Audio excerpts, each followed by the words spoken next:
Episode 7, Dead Among the Depths. 3 days have passed in-game since our last session. It is now the evening of the 9th of January. A full moon hangs in the sky, casting a pallid, corpse-like pale glow over the entire city of Venice. And on this night, the waters of the canal that gently lap against the slowly decaying city seem still and glassy, as though not a wisp of wind disturbs the waters. And the streets appear fairly empty. We know that Venice is getting prepared for the modern version of Carnival. And it's as though there's a sort of sense of anticipation in the air, as though the whole city is sort of holding its breath, ready to the plunge into debauchery and celebration and bon vivant, or whatever the Italian equivalent is of that, I don't know, that the city is going to hedonistically plunge into when it fully embraces Carnival. However, before we get to Carnival, perhaps just as important event, certainly for, let's politely say, a subset of the city's populace, for this evening is the gathering, the first in a long time, and certainly the first since the Hecata clan pulled itself together from its disparate, squabbling and murderous factions. And it is to take place at the Ristorante alla Corone in San Marco. And you know from previous experience that the call seems to have gone out far and wide to the different and disparate members of the Hecata family.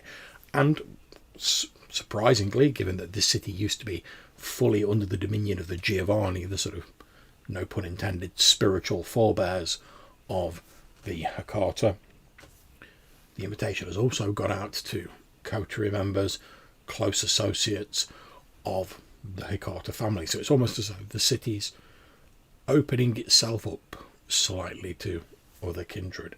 We know that at least 2 representatives from different areas of the city. There is, of course, Patrizio, the leader of the secret or great masters, as they've been called, what seems to be a subaquatic society of Nosferatu, who were persecuted by the Giovanni when they were purging the Cappadocians, their parent clan, and trying to seize power in the days gone by. And also there is the enigmatic but charming and raucous Baron, a member of a bloodline of the Hecata known as the Samedi, who we're led to believe once took on the appearance of bloated, waterlogged corpses who apparently fled to distant climes to escape the purge. But the Baron has now returned as a representative of his clan to attend this gathering. But despite this potentially momentous gathering, the evening begins, much as it does every evening for the kindred after all. Vampires are creatures of stasis, if nothing else. It begins with you all waking up in the evening. So can you all please make me a rouse roll?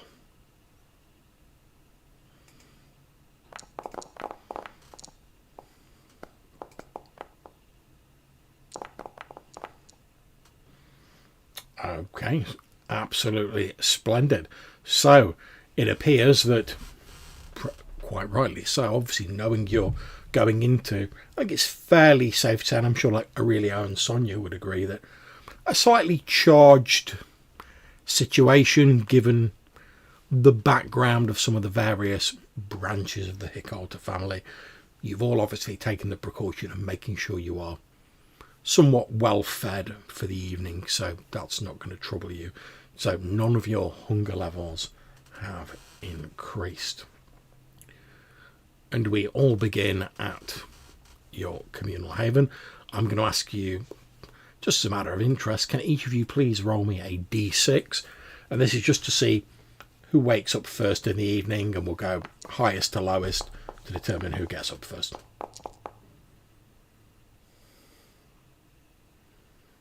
Okay, so Sonia, can you roll me a d6 as well? Lovely. Okay, so Franco, you are the first to awaken this evening, and in fact, as you're waking up, you hear a slight sound coming from the direction of the front door of your communal haven, and it sounds like this.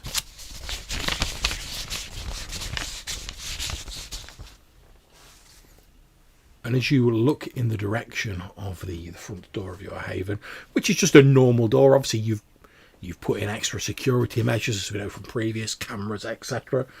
You see what appears to be a crumpled up envelope, just like a plain manila sort of light brown envelope, slightly crumpled, maybe a little bit damp, being like shoved under the tiny gap in the door. And the sound you can hear is it sort of wrinkling up slightly as it's being slid under the door. And from the camera system, can I see you like poking it under the door? Okay, you quickly duck into the back room, check on the computer system which you installed previously, and looking, and obviously it's not fully like HD, like whatever, it's CCTV footage, but you can quite clearly make out, being familiar with him, the same blind old man who took you in the boat when you previously visited the aquatic Nosferatu. And you can see he's bent, he's still got the same strip of fabric over his eyes, and he's hunched down near the door, sort of gently trying to feed this envelope carefully under the door. And you see him like occasionally, he's like, he doesn't seem to have spotted the camera. I mean, he's blind, so you're not sure how he'd spotted it anyway, but he still sort of goes like that. Maybe he's listening in case anyone's approaching. You're not sure, because he seems to have some way of navigating, even though it's obviously not sight. But yeah, he's feeding this envelope under the door. Okay. Yeah, I shall rush down to see if I can catch him before he disappears. Yeah, that's not a problem. He's an old blind man. You easily get to the door just as like the envelope's like halfway under the door. Yep. So I'll open the door. You open the door and he starts and sort of jumps back, obviously not expecting anyone to be up. And you see him sort of, he looks and you think maybe you'd detect, did he just like sniff slightly, like maybe he's picking up on your scent or something like that. And then he says, who's there? You don't recognise me? Oh, my apologies, my lord. I recognise your voice, of course. And at which point he leans down and he sort of picks up the envelope that he was feeding under the door, and he says, I was sent in great, and he lowers his voice as though he's whispering a little conspiratorially. I was sent with great haste, my noble lord, by the ancient masters, and told it was of utmost urgency that I give you this communication, and that I should have remained here until I was sure that it had been delivered into your hands. And he sort of holds it out towards you. Yep, I shall take it from him. Okay, you take it, you open the envelope. Inside is a letter. The ink is slightly smudged and the paper slightly damp. And it says, my dear friend, I must meet you alone before the meeting on urgent clan business that may pose a considerable risk both to you, to us, your friends, and all of those who plan to attend the Hakata meeting. However, this is strictly business that we need to keep within the clan. I dare not risk it being revealed to outsiders. Please meet with me in the place where first we met as soon as possible. It is vital I impart this information to you before this evening's momentous meeting. And then it's signed yours, Patrizio, at the bottom. And that's the elder of the... And that's correct. The clan under the war, isn't it? Yeah. Yeah, I shall obviously take the document. Okay, you take the document, and as as you sort of look at it, you see slightly more smudged than the rest of it. So smudged that you barely sort of noticed it at first. You thought it was just a discoloration at the bottom of the paper. At the bottom it says, P.S. Tell no one of our meeting or this communication. But like I say, it's right at the bottom of the page, and the water's obviously that smudged the ink a lot more. Hmm.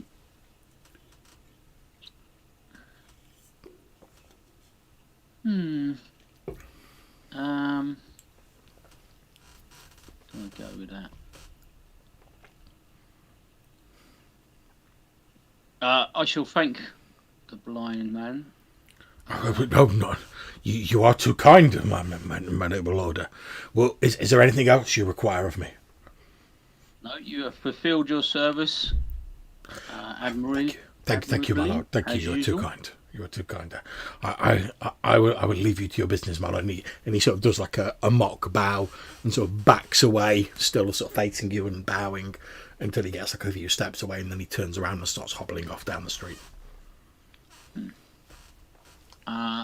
And I take it I'm the only one up at this stage. You are indeed the only one up at this stage. Okay. And how long have we got before?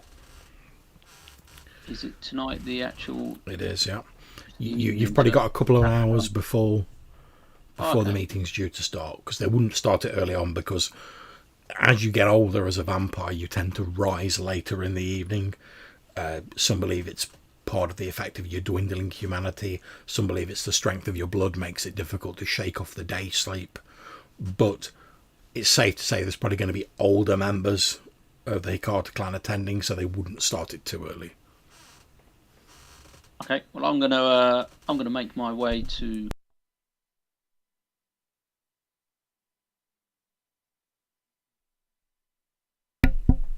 the old man or the old vampire under the water. Okay.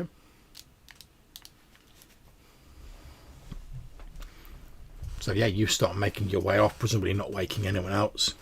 You start heading off. No, I won't at this stage. Okay, you start heading off in that direction. Obviously, you know where you're going. That's not exactly difficult. So you start heading off. A short while later, we're probably talking no more than 20 minutes, but a short while after Franco has left, both Hugo and Sonia, you begin to wake up and shake off the day sleep in your communal haven. You both wake up roughly around the same time, within a couple of minutes of each other. Obviously, you know that this evening is the evening of the Hikata gathering. Yep. Over to the two of you.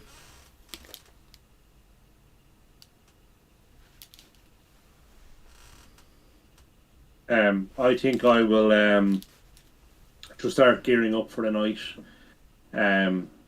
with my guns and whatever else, trying to get ready for whatever could possibly go wrong. Okay. I'm just going to get ready, John, because I know the first thing they're going to do is take weapons off us. So Yeah. I'm just going to prepare for the evening. And I'll send a text to Aurelio reminding him to spruce up. Well, you know actually he's in the communal haven at the moment. Yeah, I'm still going to send a text. Yeah, Okay. I'm in the electrical closet as established before. Yep. Yeah, so you guys start getting yourself ready. Probably about 15 minutes later, Aurelio, you start waking up, and obviously you wake up to find you've got this text from Sonia that says, "Don't forget to spruce yourself up." You as you head down, you look out to the window, your haven, and you see the full moon shining down.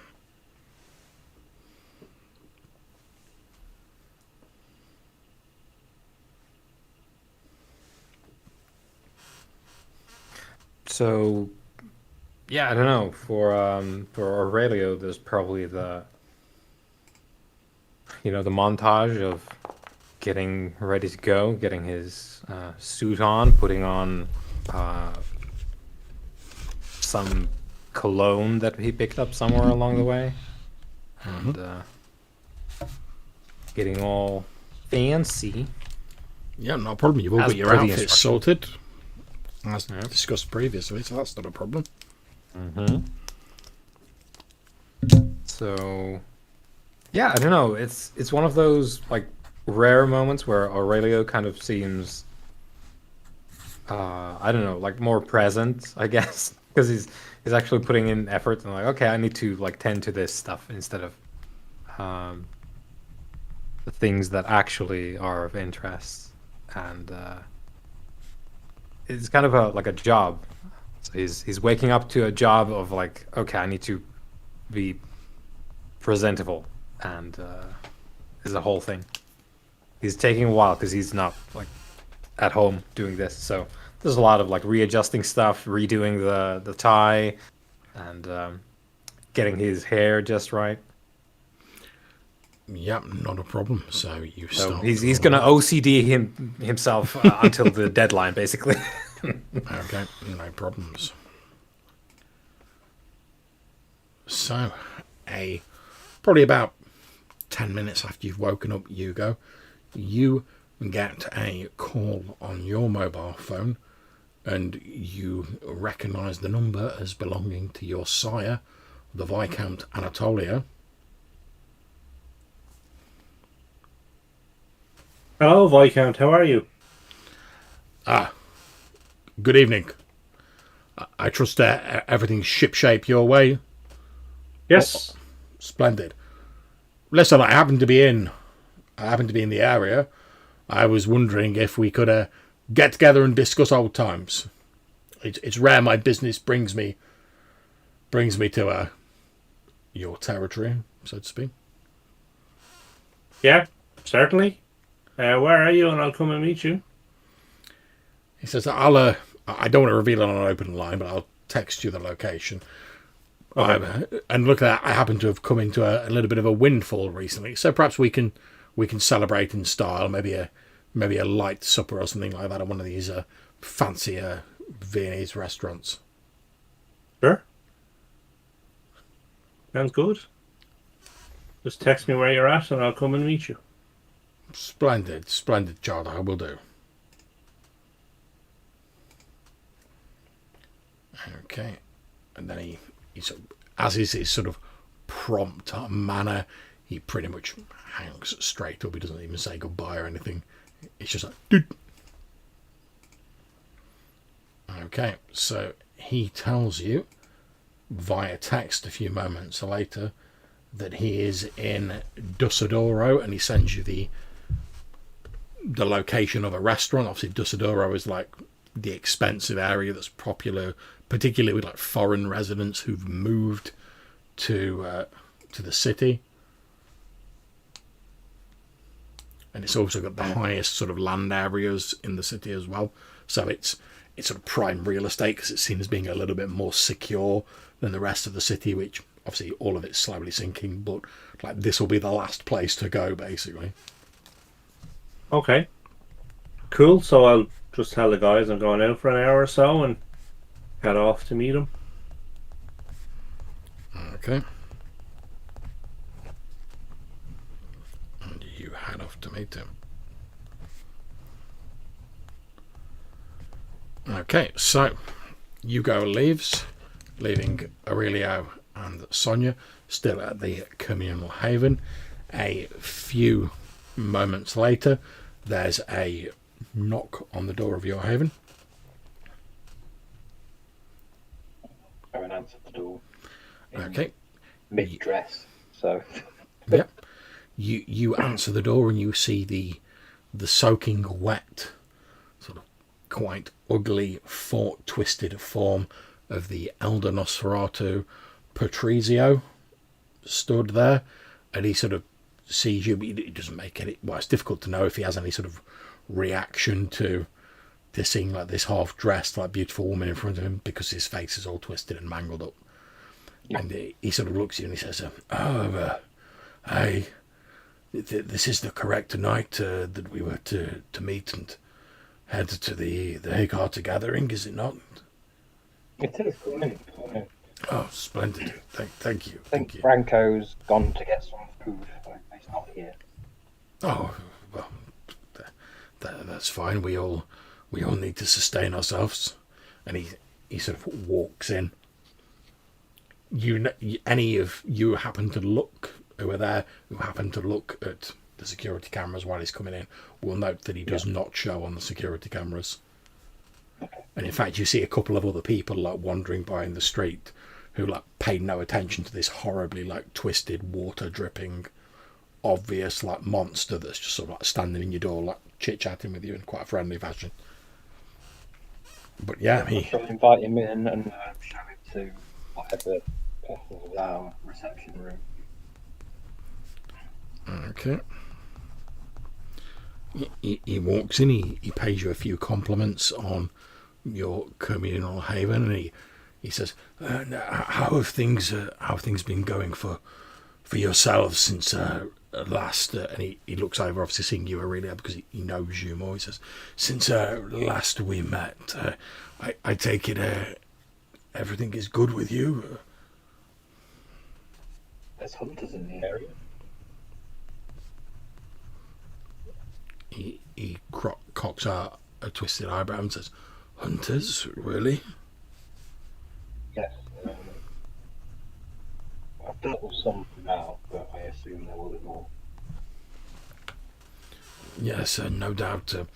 Luckily, one of the slight side benefits of the aquatic existence that myself and my clan have been forced to adopt is that seldom are we bothered by such things due to well, humans need to breathe, and that is not something we are burdened by. But it is a lonely existence. Still, hopefully, when this evening's gathering is finished, perhaps we can, or at least some of my clan can, step out onto the surface again and enjoy walking the free air of the city. Precisely. I shall leave you with a radio whilst I go and finish getting ready, if you don't mind. No, of course not. I'll also send Franco a message to tell him that you're here. Ah, splendid. As I'm walking off, I'll start texting Franco saying your guest is here. Okay, so since obviously we're being a bit sort of timey-wimey, we're not tracking everything down to the minute in the combat round or anything ridiculous like that. Obviously, Franco set off to go underwater to see the Nosferatu, which once he's underwater and with all that concrete, he's not going to be getting a phone signal while he's down there. But it really comes down to like pure chance. There's no like skill or anything like that would affect how quickly you ring him. So I'm just going to ask Sonia, can you please roll me a d6, and if you get a 1, 2 or 3, Franco gets your message. There you go. So Franco, you basically hired a boat, you rowed out to the island, you're just about to do the whole jump over the side, go down to the aquatic Nosferatu lair set in this artificial concrete reef that you have visited previously, and you're just sort of making your preparations and about to go over the side of the boat, so to speak, when you get a text message. And Sonia, what does the text say? What does the text say, Sonia? The text simply says, your honoured guest has arrived for escort to the... Okay. Well, with that message, a bit puzzled, obviously, because that's who I thought I was coming to meet. I shall ring. I'll ring Sonia just to try and work out what's going on. Okay. Hello, Franco. You say that our guest has arrived. Yes, he's stood in our reception at the moment. And in fact, you can hear in the background like Patricio talking to Aurelio. That's strange, because I received a note early this morning before everyone rose to say that he wanted to meet me at And somebody is lying to you. his home. Maybe you could ask him, did he send such a note and change his mind? Yeah, I shall wander back into the reception room and speak to Patrizio. Okay, and as you're wandering through, the sort of boatman that you've hired to row you out here, Franco, stands up, and as he does, his outline, his shape, seems to shift like a shimmering mist and slough off him to reveal the Nosferatu Durante, Patrizio's younger second in command, who says, "I believe this is a mystery I can explain," with a slight twisted smirk of his distorted and slightly too small head. At that point, I shall leave the phone on, but I'm going to put it into my pocket so that potentially someone else can hear. Yep, so Sonia, you will be able to hear this conversation. It'll be slightly muffled, but you'll be able to make it out. So Durante says, "I believe I can explain this mystery. It was I who sent you the letter, not Patrizio. I apologize for the ruse, but it was necessary. You see this travesty that is being called a clan gathering this evening. As I said to you before, it cannot be allowed to go unchallenged. And the Giovanni, the Hecata, whatever name they choose to call themselves, must answer for their crimes. And if that doddering fool Patrizio does not have the will to do what is necessary, then I will. But as I said to you before, I know that you had no direct part in this, and you're a clan member. We share the same blood. I would not see you needlessly hurt. And so," and he extends his long fingers, "I concocted this ruse to lure you out here away from danger.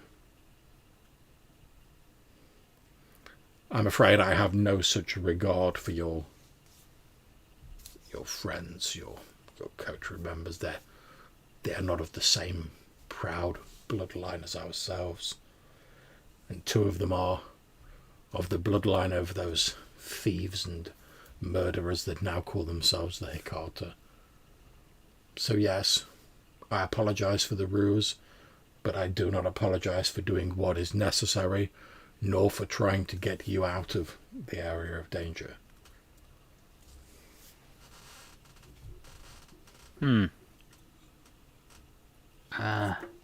And how did you expect me to react to this once I discovered your ploy? You're putting my friends in danger. Well, I must confess, given the way we live, if you can call it that, we don't make such great use of modern technology.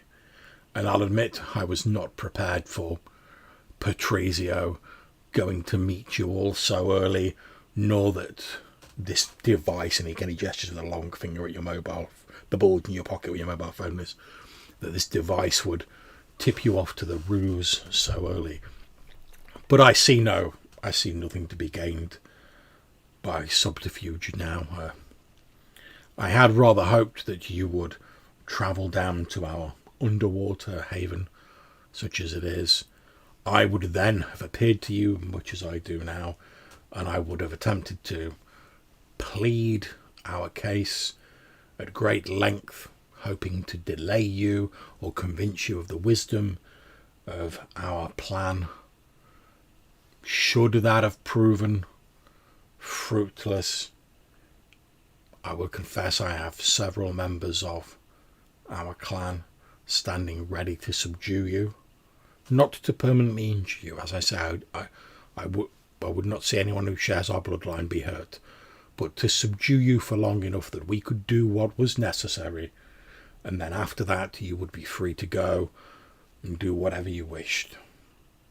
We simply did not want you to be in the way, nor to get harmed, when we do what is necessary and what is right.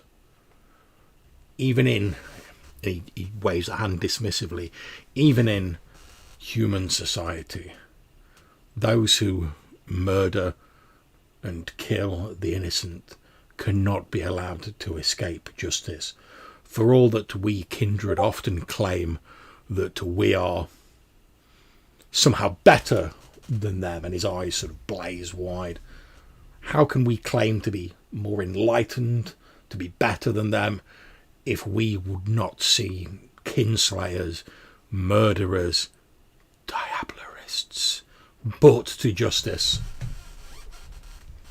And I know that Patrizio would, his will is weak. He holds to this fairy tale of reconciliation, and that the Giovanni, they can't, or whatever, have truly changed. But in all my time as kindred, we are what we are when we are made. None of us truly change. They were murderers then, and they are kinslayers now. All it will take is a matter of time. A few things not to go their way, and the dark times, the burning times, the hunts will begin again. And this time we might not be lucky enough to escape, particularly if Patrizio tips them off to our existence. No, the only choice we have is to strike now and to finish them while we have the opportunity. That is the only way we'll be free. So, as I've seen through your deception, maybe you should tell me, what is your plan for this evening, so I can make my choice whether to go along with it or to... He smiles and says, "My kinsman, you do me a disservice. I may not be familiar with modern technology, but even I have seen a film or two, and I know that if you are concocting a cunning plan, you never reveal it to someone who might be able to stop it. You never reveal your plan until it is too late for anyone to do anything." And he smiles. So how do you think that I'm going to make a decision whether to join you or not if I do not know what your intent is? You put me in a very difficult position. And for that, at least, I apologise again. But you are already out here, alone, on this boat. The decision has already been made. Look over the side of the boat. Give it a quick glance. As you glance over the side of the boat, you can see what appear to be dark, sort of roughly humanoid shapes, sort of like moving towards the boat. At least up 2 or 3 of them, although it's difficult to see in the sort of murky, dark water. I really had hoped that it would not go this way, Franco, but be assured, as I've said, we will do you no long-term harm, and once we have done what needs to be done, you will be set free to do whatsoever you will. And as he says this, there's a bit of a splash at the side of the boat, and you see like a gnarled like hand come up out of the water and grab hold of the side of the boat. So, are we right next to the island? Yeah, you're right next to the artificial reef, yeah. There's only me and him on the boat. I haven't really got any super slick skills for getting away. How is the boat propelled? Is it like oars or? It's actually a small motorboat. Okay. Think like speedboat. Yeah. So all I can think of is to try and just knock him off the boat and try and make my escape by sort of driving the boat away. Sounds like a solid plan to me. So let's have you make a. I'll say you can use either strength, or dex, and either brawl or athletics. Yeah, I think it's going to have to be strength athletic. I'm going to say you need 2 successes because he's really not expecting you to suddenly go. Why is this not coming up?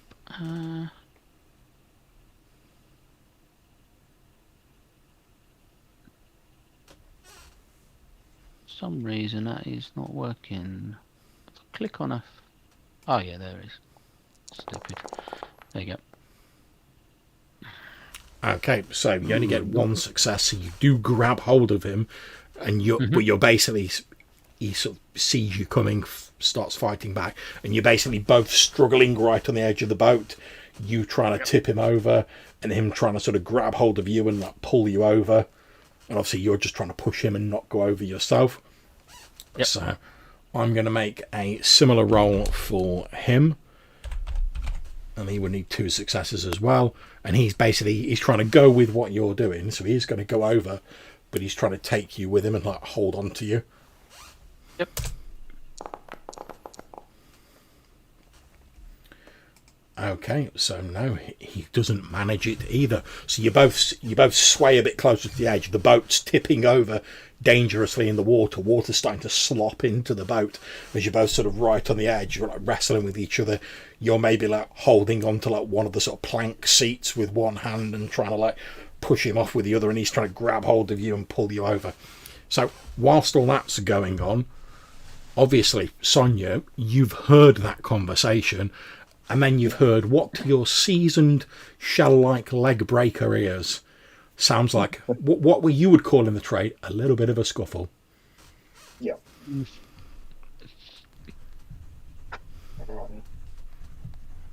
There's no way I can get to him fast enough to No. elicit a rescue, so that's out the window. Dealing with priorities, plan must come first, so my sire is getting a phone call. Okay, so you ring your sire, Romano Petrocelli, and he's like, my child, what can I do for you? I have very firm reason to believe that the gathering this evening is in peril. At which point his voice takes on a slightly less sort of genial, jocular tone, and he says, what sort of peril? I believe that possibly former Camarilla forces are planning to attack or destroy the gathering in some way. He says, well, I can attempt to contact some of the family, but as I said to you previously, I'm in Europe dealing with some of the legal affairs of our associates. It's lucky that you've caught me at all, my child. The only way I have of warning the elders at current would be to speak to the Baron. I would not rely on the Baron if I was you. He's a tad too reckless and does not respect any sort of authority for my liking. I understand that, having spoken to him. However, at current in the area, he is the only elder that I know. Well, as I said, my child, I give you leave to speak for me at the gathering as a test of whether you were ready for greater things. Perhaps this and how you handle this is your first true test. Understood. If you can deal with this in a way that is productive and benefits us, there may be greater things in store for you, my child. Perhaps it is time for you to cast aside your your rebellious youth and fully enter the fold. I will definitely try my best. Do not disappoint me, my child. As the push. I look forward to hearing of your success in this endeavour. Be well, child of mine. Thank you. Doot. So Aurelio's next. Okay. Aurelio. I'll just run into the room. Aurelio Franco's in danger. What kind of danger? It seems that I don't understand the whole concept here, so please forgive me if I get it wrong. Franco's guest has underlings who are plotting to attack in some way the gathering this evening. They've lured Franco out to their nest in order to, I imagine, secure him whilst this all happens.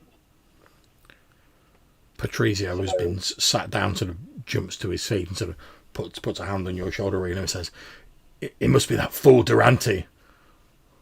I told him that we did not have the strength to oppose the united Hecate clan, but he wouldn't listen. I had hoped that his respect for my authority would at least keep him in check until I had surveyed the lie of the land at this gathering, but it appears I placed too much stock in his common sense." So now we have two options available to us, as I see it. We attend the gathering and inform everybody what they're on, or we launch some form of assault in response for the attempted destruction of the clan. Well, I doubt there's much to be done now if they're away. They're not nearby, I presume, so nothing much to be done there unless you, Sonia, have some other idea. What I could do is I could, if I had a bit of time, say 10 or so minutes, I can get someone where he is. If you can work on that, I'll work on trying to defend, understand the potential risks involved. Bombs would be an obvious choice. Is anybody aware of any bombs or anything in the building that we're going to? Okay, well, so we're in the communal haven. So I'll go into, say, the kitchen. Okay. And I'll just, as I am at the door turning to close it, I'll just address my other companions there. It's like, don't come in until I come out. And I close the kitchen doors and pull down the blinds or whatever if there's windows. And we're doing ad hoc kitchen necromancy as you do. Okay. So I set down my ritual. So while you're preparing that, we're going to jump across to Hugo, who has gone to Dussadoro to meet with his sire, the Viscount Anatolio Balladelli. He's arranged to meet you at basically like a top class restaurant. When you head in there, you see your sire, and obviously it's your sire. So what does your sire look like? Hugo. I think he looks like one of those kind of really distinguished, kind of skinny Italian men, probably wearing like top end suits, kind of has that real charismatic smile, and full on with the hand movement and really excitable, kind of a typical Italian aristocrat. Okay, so as you enter, you see sat at a small table at which you would guess for appearance purposes only, there is like some fancy food and wine laid out on the table. As he sees you enter, the Viscount stands up and he's like, you go, it has been too long, and he throws his hands wide and sort of embraces you, pats you on the back, and then he says, please, on this evening when fortune smiles on me, please sit yourself down, my child, sit yourself down. Indeed. What brings you to the city? It's unusual. He says, well, as no doubt you're aware, I have, let's call it a little sideline in the provision of certain hardware, shall we say.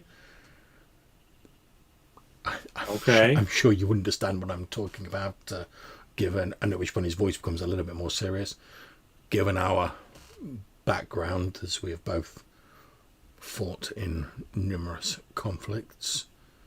I'm sure you understand what I mean when I say I do. hardware. Well, splendid. And like this facade just clicks back into place. Like he's sort of, you know that sort of when he's sort of alone, or when he's like dealing with like military matters or like tactics, he's dead serious. He's all about getting it accomplished, whatever the cost. And this sort of flamboyant sort of display is like the sort of public persona he puts on, and he can just drop in and out of it like very easily.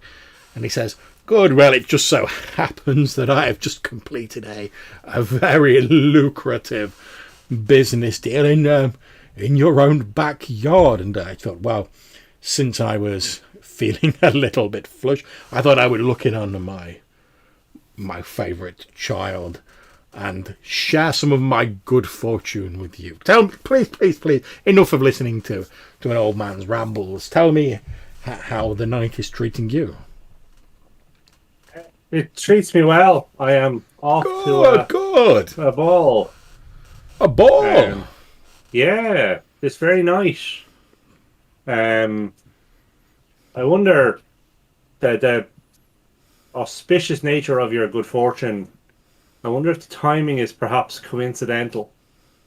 Might I impose on you to tell me about who has purchased said hardware from you? Again, instantly becomes serious again. He says, well, I'm sure you know, my child, that real names and such things are not communicated. It's all done through middlemen now as a protection to both sides of the deal. All I know is I know the people I've dealt with, and it's a long chain of people, so that none of us are in direct contact with the final other party, if you will. But I know that the people who bought the items in question were certain that tonight was the latest they could be delivered. In fact, I had my people deliver them and a ship myself here during the day, so before night fell today. And I know that they were extremely well connected and extremely wealthy. Okay. And we're talking sort of large organisation wealthy rather than an individual. They had some serious clout behind them, and in fact, I'm speculating here, so please bear that in mind, my child. But even with the clandestine nature of the business in which I engage, there are certain bits of paperwork and certain loopholes you have to jump through. Certain people who have to be paid to look the other way, certain officials, if you understand my meaning, to ensure the transaction is smooth.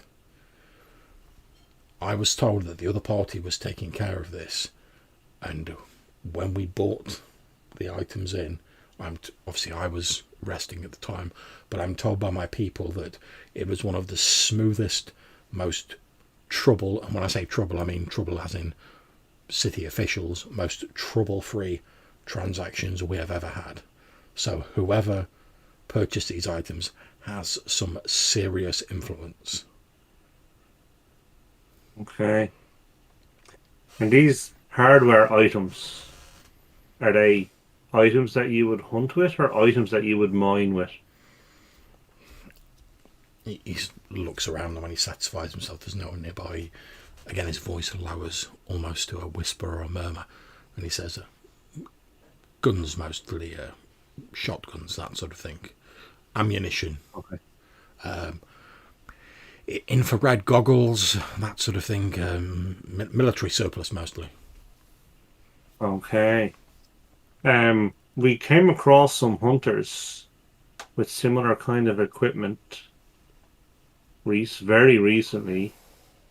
There's no chance that you were hoodwinked to sell such merchandise to a Well, I suppose it's possible, my child. The disadvantage of the lengths we go to protect our identities is that you never really know who you're selling to.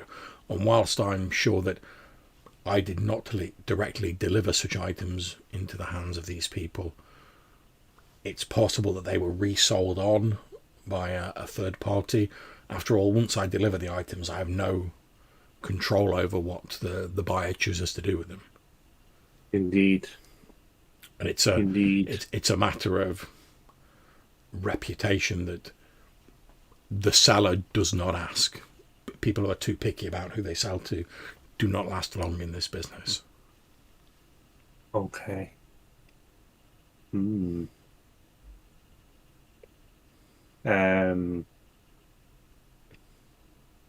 Interesting. I suspect it will be an interesting night. At which point he nods, and again he switches back into his flamboyant persona, and he takes out a sort of wooden box like that sort of size from his inside jacket pocket, turns it around so the opening's facing you, and like cracks it open, and you can see like a load of those like large like Havana style cigars in there, like the really expensive kind of like gold gilt wrapping around them and stuff like that. Must have cost like a small fortune, especially since they don't keep for very long in like the sort of damp climate around here. But he opens them and shows them to you, and immediately the smell of like sort of scented like top range tobacco wafts out, and he's like, "But at least, my child, let me share some of my good fortune with you, please." And he holds out the box towards you. Perhaps you will join me for. Yeah. I'll just take one and. Yeah, he pulls out like one of those like gold cigar cutters, clips the end off one himself, lights them both, and he sits there like puffing this gigantic cigar, almost like comically large. Like, you know, he's sort of got like, oh, what's the biggest, most flamboyant cigar I can buy for this ridiculous money I've got? And he puffs on it and he says, "What you say, my child, is troubling."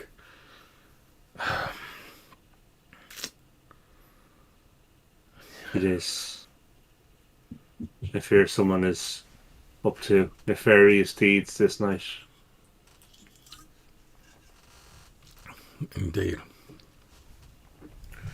Is there... Whilst I cannot recall the items since they've already left my possessions, my child, and again he drops into a serious voice, is there anything I can do to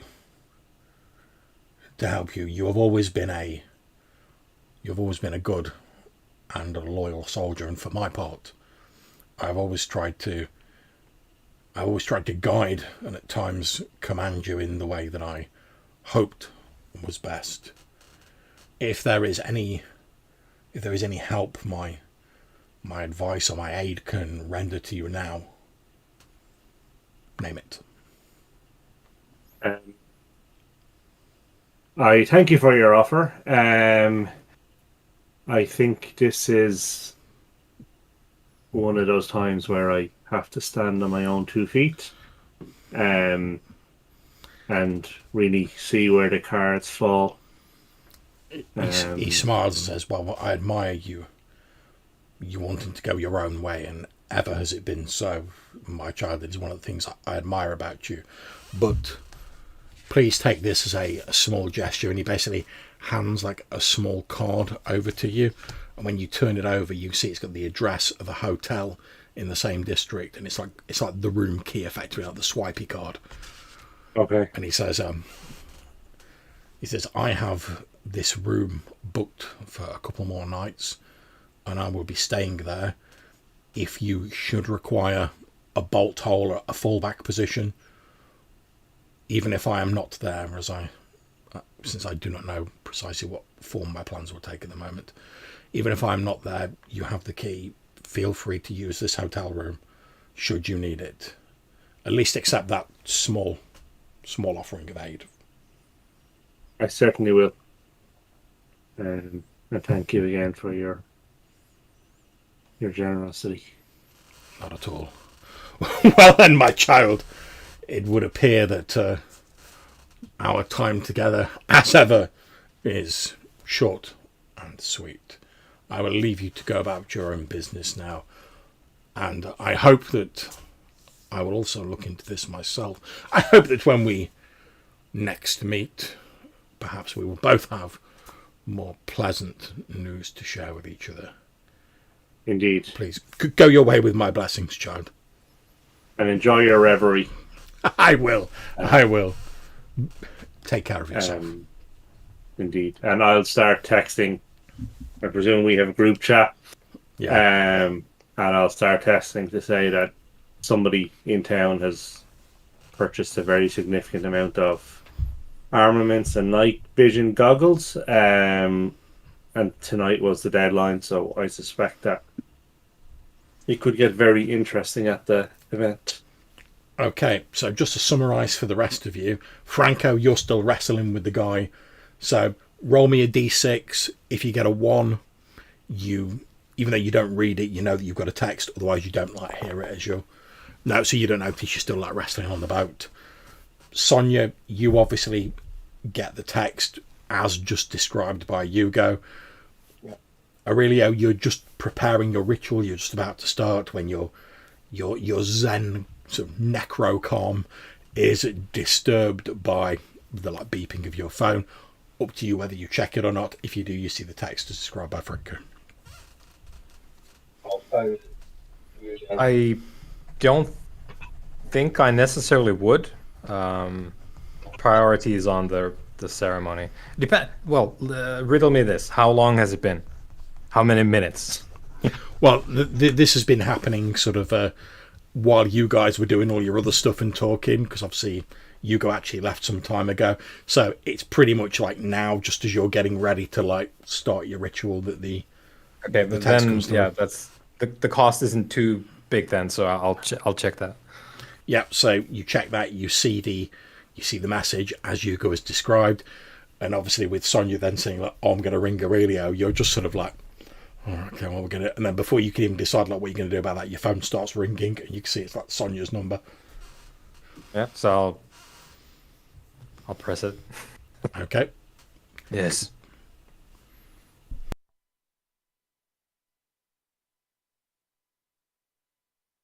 Oh. I'll tap on the thing. Okay, Sonia, Aurelio's answering. I'm gonna go right now and give you some quiet time with just this elderly thing in the reception. Right, I'm gonna go find Hugo, and then I'm going to go and try and find somebody else to inspect the building. Right. So do I need to do anything specific? No, you stay there, stay quiet now, do what you need to do, Okay. and I'll bar the door from this side. All right. I'll keep one eye on the bone. As you're sort of saying that and you're having that conversation with Sonia, you hear in the background Patrizio obviously asking a question of Sonia, but you're hearing it through the phone. So Patrizio says to you, Sonia, what do you want me to do while all this is going on? I want you to stay here and guard Aurelio. But what about Durante, that fool? I will shore Durante in due time. Right now, I have to shore up a clan, a gathering, and a mixture of other kindred to ensure that this doesn't go entirely crazy on what's left of your clan. Very well, I will stay here as you asked. I'm sure Durante will not harm Franco. He may be a young brash fool, but he is if nothing else, he is loyal to our bloodline, and Franco is of our blood. Understood. And then I'm going to say I have to be loyal to my blood.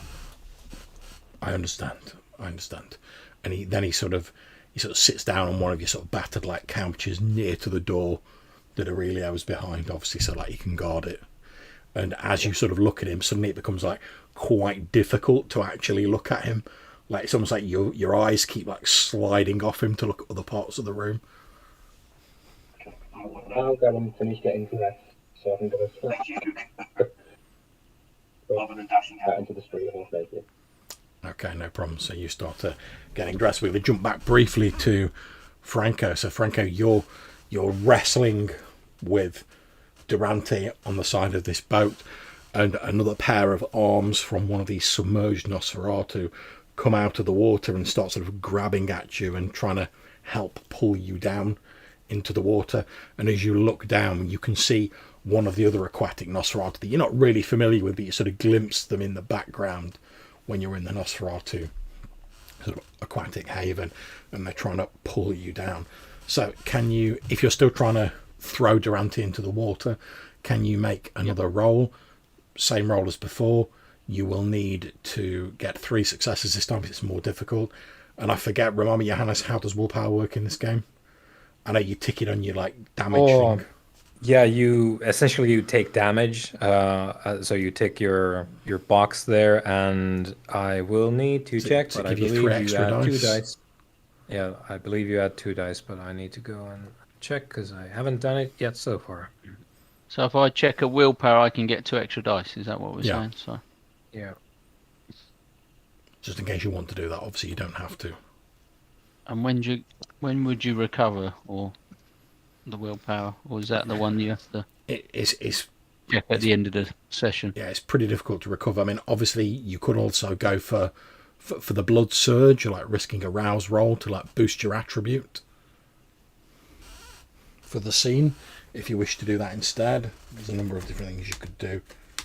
That adds 2 dice as well, doesn't it? Yeah. But obviously you don't spend willpower for that, you just make a rouse roll, so you're just risking your hunger going up. Yeah, I'm going to do that, I think. Okay, make your rouse roll. Okay, so your hunger will have automatically gone up. Oh, yeah. Okay. What's your current hunger? It's 2, so that's not too bad, to be honest. So yeah, you get an extra 2 dice to attribute rolls for the rest of the scene. So yeah, so you can make your strength, athletics, or brawl roll. And I just put 2 in the modifier. That's correct, right? Yeah. And I say you need 3 successes. Oof. Okay, only the 1 success. So I'm going to make a roll for your assailant. I'm just lumping them into one roll. Okay, and my rolls are also abysmal. So what I'm going to say is, since I actually like failed that roll completely, you managed to like push him off. So he's fallen into the water, you're still in the boat, but he's basically like grabbed hold of the side of the boat. So even though he's in the water, he's still sort of holding on, Durante. You've not fully thrown him off. Okay. But basically you've bought yourself like a small amount of time to like quickly like take in the situation and like maybe take an action that's not just trying to wrestle him off. So very quickly, what do you do? I want to try and start the engine if it's not already running. Yeah, no problem. You start the engine. The Nosferatu, obviously the boat sort of surges forward very quickly. The Nosferatu was just sort of coming out of the water to grab you is like left behind. Durante, I'm going to make a strength-based roll to see if he manages to hang on as the boat sort of drags him along. And he's going to boost his attributes. Okay, yeah, so he manages to hang on. So as the boat's like skipping across the water, the motor like churning away. So Durante's managed to like wrap his arm around one of the like plank seats, and he's basically sort of half in, half out of the water, like splashing over his face, being pulled along by the side of the boat, and he's trying to sort of claw his way back in, but he's not having much success at the minute due to like obviously he's just trying to hang on, basically. Okay, so we're going to jump back to Aurelio performing your devilish, diabolical ceremony. I need 10 minutes. That's fine. We'll be a bit timey-wimey, so that's fine. All right, so we're going to try and summon Legion, which may or may not be possible because the last task was go and try and hide within the bounds of our restaurant destination so that when they inevitably put up the wards, you'll be trapped already in inside. rather than out. Yeah. Okay. So we'll see how that goes, but that's what we're doing.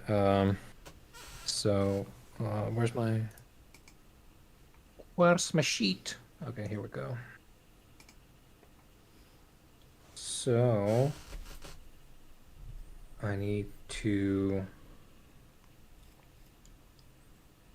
do my rouse. Nice. No, that's not what I. No. Why is it 2 dice?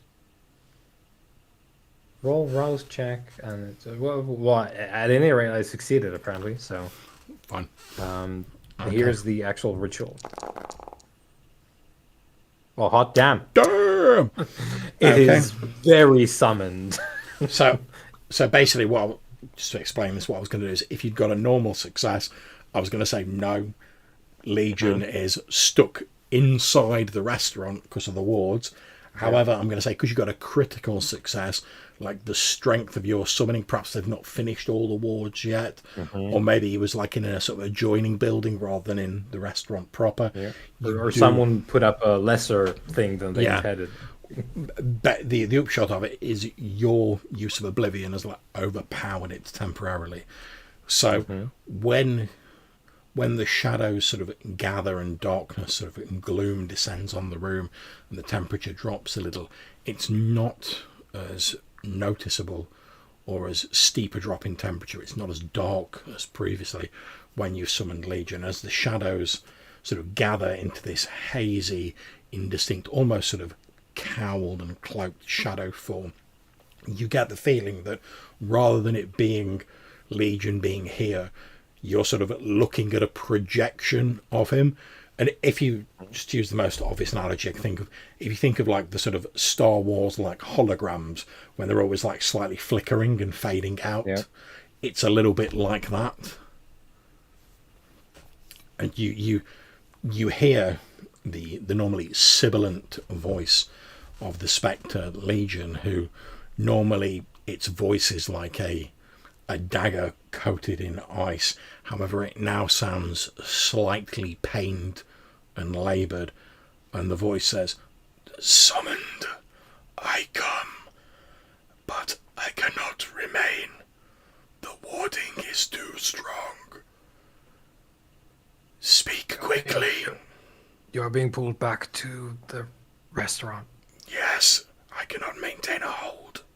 Speak quickly, my summoner. What would you have of me?" Be on the lookout for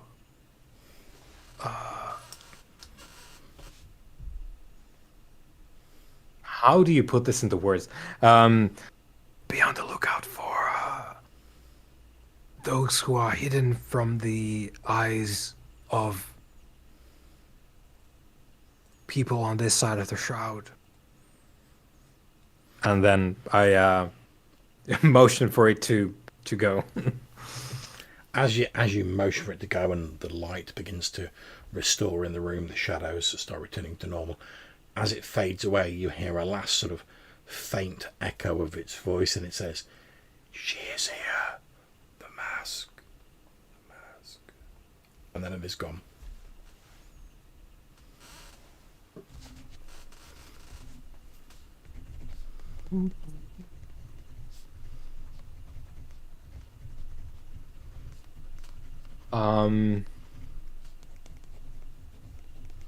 I am going to put in, because that was my idea of like what we could do about Franco and his situation, and that's not going to happen. So what I'm going to do is I'm going to put in a message to my contacts via my simulated influence dots from having 1 foot in the world of the living, and this has been previously described as more or less like contacts in a in like local mortal both like clean up murders crew who also may or may not be mortal necromancers. Yep. So I'm just going to go out on a limb and say like any choice mementos. This is just going to be a text message to someone who it would be in the know to act on this. Immortal, because I don't have the vampire contacts. I am going to just send out a message like any choice mementos from recent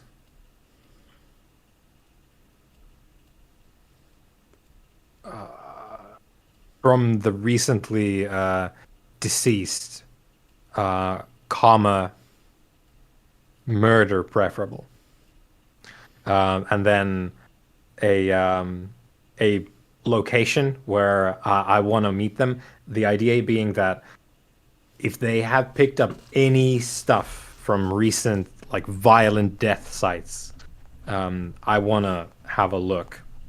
The idea being that I just want, it's a shot in the dark of maybe I can get another ghost on the quick here and maybe use that. But it's a complete shot in the dark from Aurelio. It's just the first thing that comes to mind. Okay, so a few moments later, you get a text message that says, it just simply says, murderer hyphen right hand hyphen HOG hyphen expensive question mark.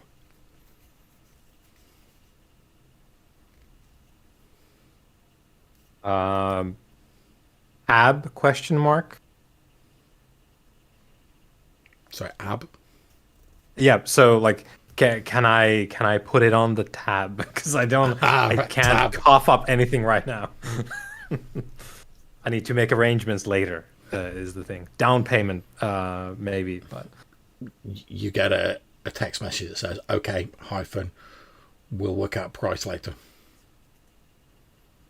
and then it just says hyphen meet question mark location question mark. yeah, I'll send an alley a respectable distance away from where we are currently, but Yeah, you get a text back and it's just a thumbs up emoji. yeah. Okay. Delete all that. Yeah, Not no being problems. aware that doesn't necessarily help, but that's Aurelio. He's not computer wizard. Yeah. All right. So I set that up, and Okay, so Sonia, you've headed out. You're trying to track down Hugo. Is that correct? First. Yeah, I'm just gonna phone him. Yeah, as soon as I step out, I'm gonna phone him. Okay, so Hugo, you've left your sire. Your phone rings. Obviously, you know the number. It's Sonia. Go for it.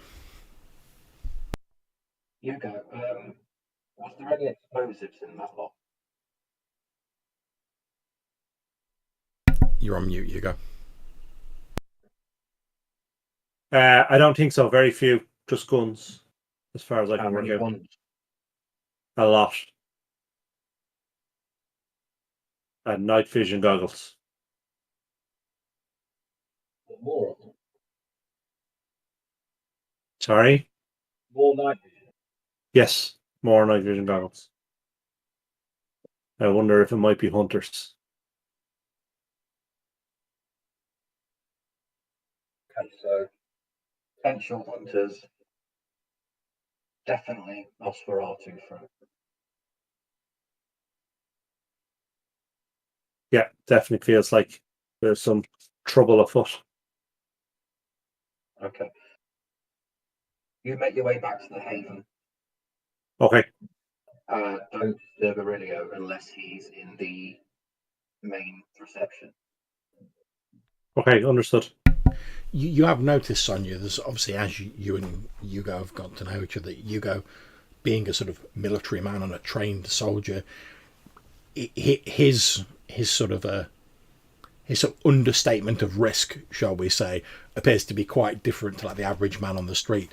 You recall when you were previously engaged with like the hunters, and there's gunfire everywhere, there's people with like flaming swords, and there's like smoke everywhere, and people like throwing acid or whatever on someone's face, and you remember him sort of musing like, I wonder if we could like use some explosives to like sort this out, sort of fairly calmly while all this like chaos is going around, because he's used to the battlefield.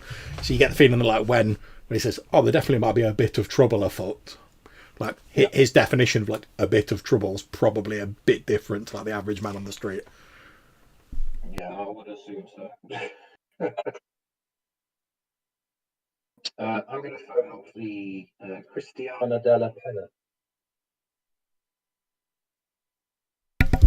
Okay, you make the call. A young woman, obviously not Christina Della Penna, who is quite old. A young woman answers and says, "This is Miss Della Penna's phone. How may I help you?" I'd like to speak to Miss Della Penna, please. It's Sonia. So, can I take a last name, please? Malay. If you'll just hold on a second, then you have like a dud, and like some hold music comes on. And a few moments later, there's a click. The voice of the young woman comes back on and says, "I'm just going to connect you to Miss Del Penna now. Please hold." And then there's another click, and you hear like a slight sort of scrabbling sound, and then like an old woman's voice answers and says, "Yes." Hello, it's Sonia. Sonia. Oh, Sonia. And to what do I owe the pleasure of this call? I just thought I'd say hello, make sure you're okay. You know, all the Yes. usual things you do before you do family business. Yes, I'm fine at the moment. There's a spot of bother with some of my family, lawyer stuff and legal stuff and whatnot. But one of the advantages to being incredibly wealthy is that you can afford very good lawyers yourself. And she starts laughing and then sort of like breaks off into a bit of a cough. But yes, it's all a little bit energetic for someone of my advanced years. That's the problem with youngsters nowadays. No respect for the old ways by which things were done. But back in my day, when I was a young woman, the families like ours, we looked after our own, and the people respected us for it. They knew that we held to a code, and that as long as they did not cross us and they did right by us, we would do right by them. But these youngsters nowadays, it's all about the end goal, about the money and the prestige. There seems to be no room left for honour and for the code, for family. And I ask you, what way is that to run things? That's no way at all. No, I quite the agree. Very core Indeed, of our being. I'm sure you've heard of the recent legal spots of bother that various members of my family, and you obviously know she's talking about the mafia, Yeah. and the recent stings they've got themselves into. I'm sure we'll be able to sort it out in time. There might be a few. We might have to throw a few incautious lesser members to the wolves to preserve the whole, but such losses are acceptable. We might have to we might have to scale back our operations for a short while, but I am sure that once this whole thing has died down, we will come back stronger. And my hope is that this experience will teach the younger members of the family a lesson in caution and respect for the old way of doing things. Plus, sometimes a little time Wow. can take the edge off people. Well, indeed. I mean, in my day, if you chose to cross someone, you did so knowing what the consequences might be if you got caught. And if you did, you accepted those consequences as a result of your action. And if you were not prepared to accept them, then you did not cross a person. But, as I say, these young people, they seem to have no thought for the consequences. Their eyes are too full of thoughts of profit and money and wealth and prestige. I suppose it's a sign of the times. Perhaps I'm getting a little The too old old. ways are the best. Indeed, I sometimes think, Sonia, perhaps I'm getting a little too old for this. For this get now, just to check, Sonia, is Christina aware of your nature? Obviously, I know. So, yes, because she is part of the family overall. Yeah, no problems. I thought so. I just wanted to check. She says, in some ways, Sonia, I think that, given that you will no doubt long outlive myself, I think in some ways that's a blessing, for you have your youth, your vitality, which is sadly deserting me in the autumn of my life. But in other ways, I think it might not be such a blessing. I have seen how things have changed from the days of respect to the days we live in now, and I almost shudder to think what will become of the family in the future. I'm sure we will endure. I hope so, and I hope you will forgive her. You will forgive her, an old woman, her ramblings. Of course. I do have one question for you. Yes, of course. How many arms deals have gone down in my vicinity over the last week? She says, what that we have authorised. Yeah. She says, well, we don't have any shipments that we have bought in. There is a there is a trader that we are aware of, the Viscount Baldelli. He is known to us. He has always been, although he does not work directly for us, he has always been very respectful in following the proper way of things. He has always provided a cut of whatever profits of sales he made within the city to us, as is our right. And so we have never had any problem with that. I do believe he bought in a large shipment, small firearms, military surplus, I think, something of that nature. Like I say, we did not inquire too closely. We received a more than substantial cut of the sale. I mean, I'm sure he was a very, very wealthy man as a result of it, but he gave us our cut and paid the respectful due we are owed. So we have never had an issue with him before. Thank you. That's excellent news as far as I'm concerned. Oh, good. I'm glad to hear it. One thing I do know about it, I do make a little bit of a practice to, even at my age, to keep a bit of an ear to the ground.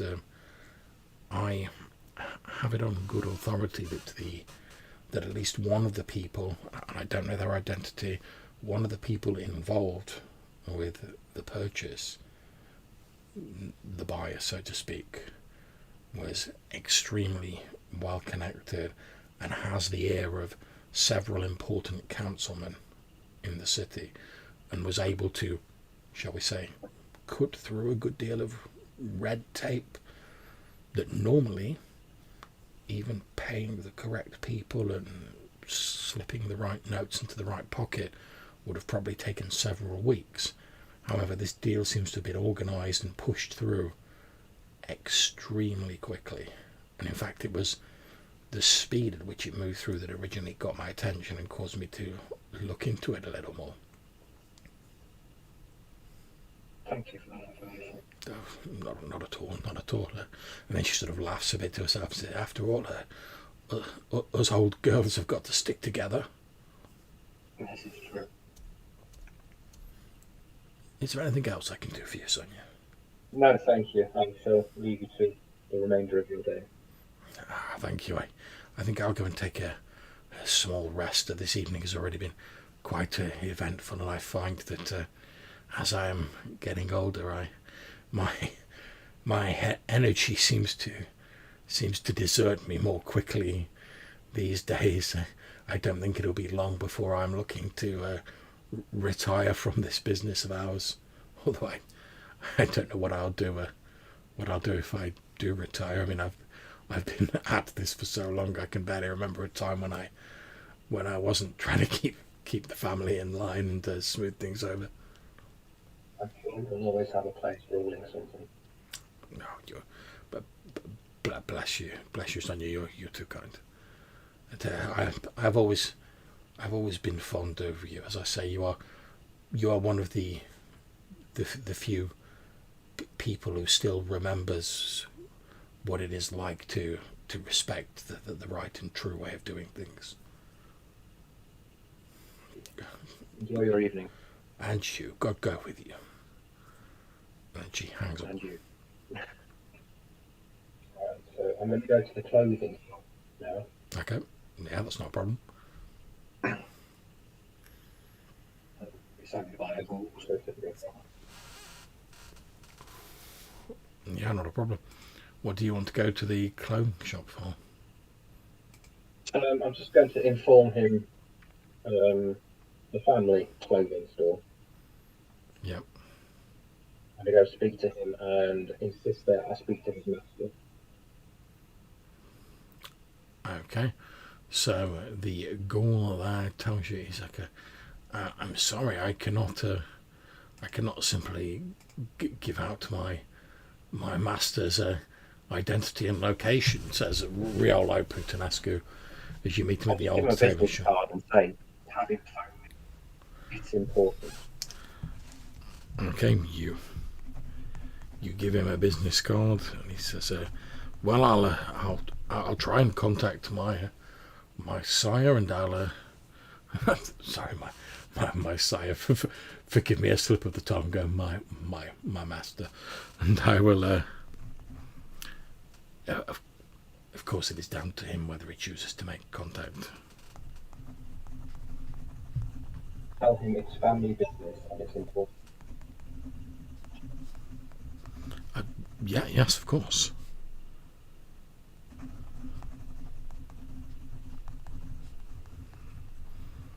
He takes the business card off you. Okay, so I'm going to say in the intervening time, Aurelio, are you heading out to meet your contact? Okay, so you meet up with your contact, who's a shifty-looking sort of middleman type fellow, and he walks over to you, and he's holding what looks to be a large broadsheet newspaper, sort of folded up, and he walks over. You're in an alleyway. There's like a trash can like halfway down, a bit of rubbish in the side of the alleyway. He sort of walks over, so it goes as though he's going to walk past you, like not even looking at you, and then he sort of he takes out a pack of cigarettes, and he goes, "Excuse me here, mate, I don't suppose you've got a light?"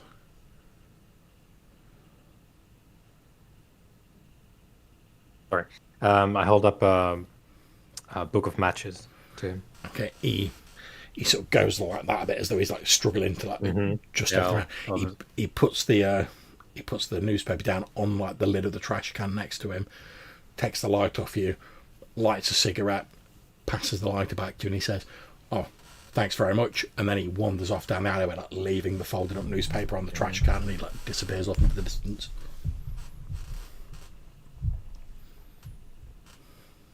Yeah. I will retrieve the package. Okay, so And, you pick up the newspaper, and you see like folded inside it is basically a paper bag, so quite big, like sort of like that, tied with string around it, sort of dropped into the centre of this broadsheet that's been sort of folded around it. Yeah. And I'll make like I'm, maybe it's some kind of a weird takeaway thing. I'll sort of lift it up so that the sort of newspaper kind of shields it from immediate view, and I'll just rapidly unwrap it to get at what the thing is inside. Okay, as you look inside, you see what appears to be a severed right hand. It appears to have been dipped in some sort of wax or animal fat, you're not sure, and there's what looks to be like a wick coming from the centre finger. Yeah. And it's been very sort of crudely hacked off, sort of about there, just below the wrist. And then there's the Hail Mary. Okay,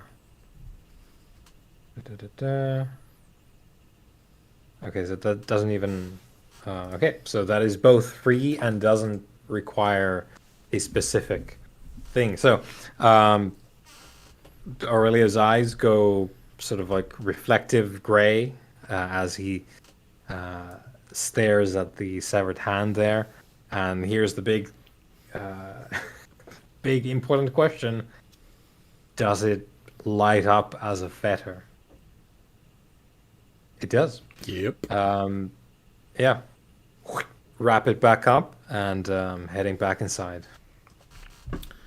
Okay, no problem. And you head back inside.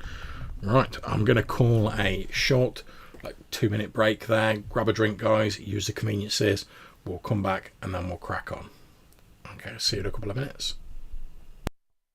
Okay.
Okay, so we'll just wait for everyone to get back and then we'll crack on. I'm here, mate. Okay. Just wait for Darren to get back.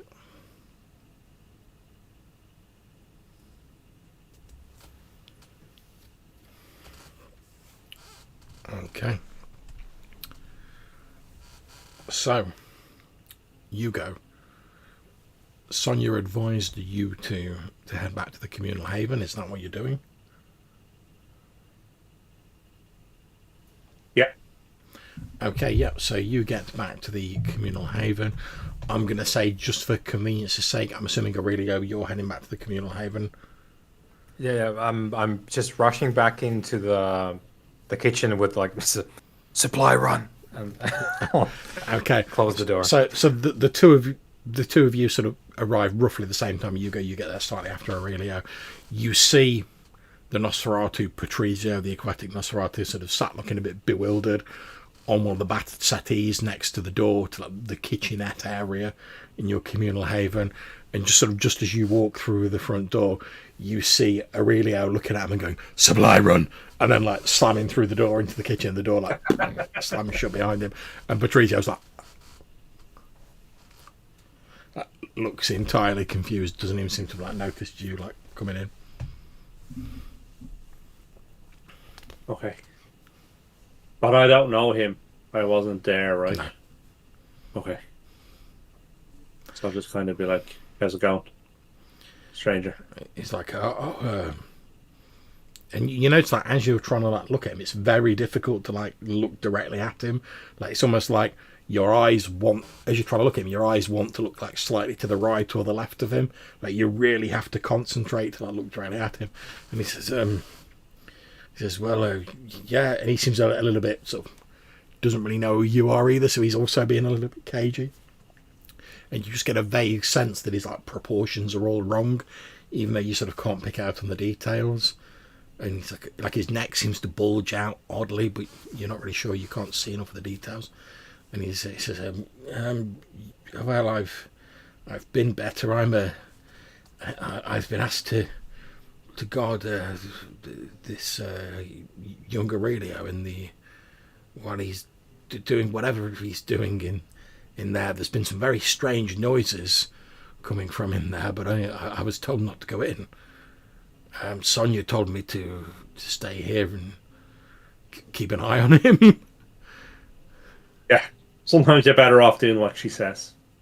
He says, "Yes, I've started to get that impression." And he says, "Oh, Okay. forgive me. My name is Patrizio. I'm pleased to meet you." Hugo, pleased to meet you. Hugo, yes, you're an associate of my clansmate Franco, aren't you?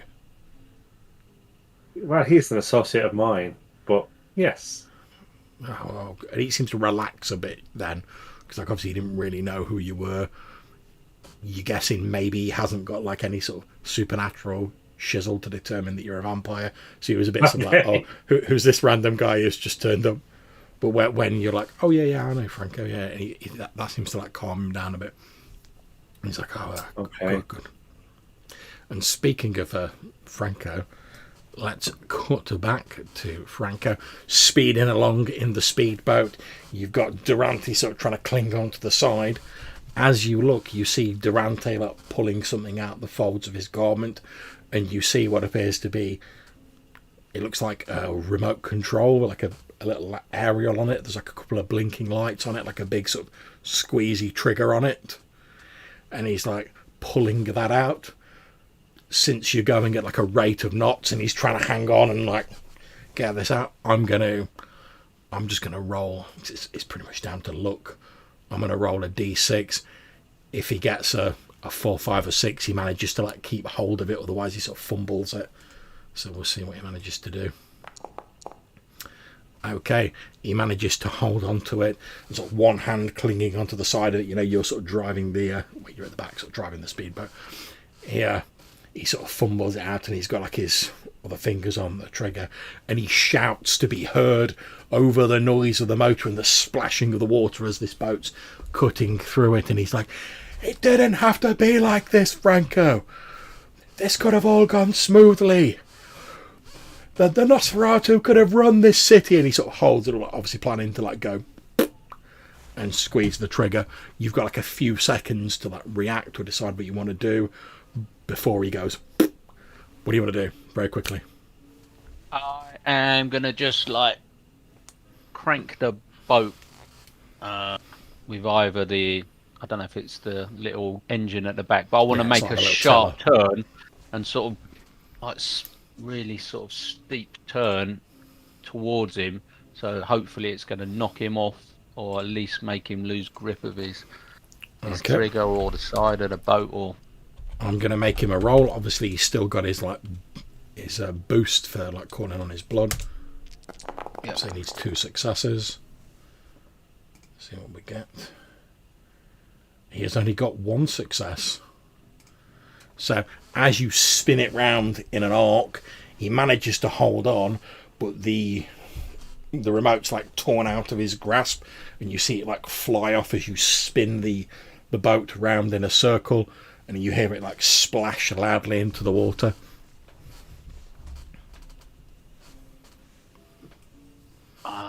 and then I continue to speed back towards, where I got the boat, and back to where my friends are, or the quickest route back to. Okay. As you start speeding off, you notice that Durante like lets go of the boat now, and he like plops off into the water. Okay.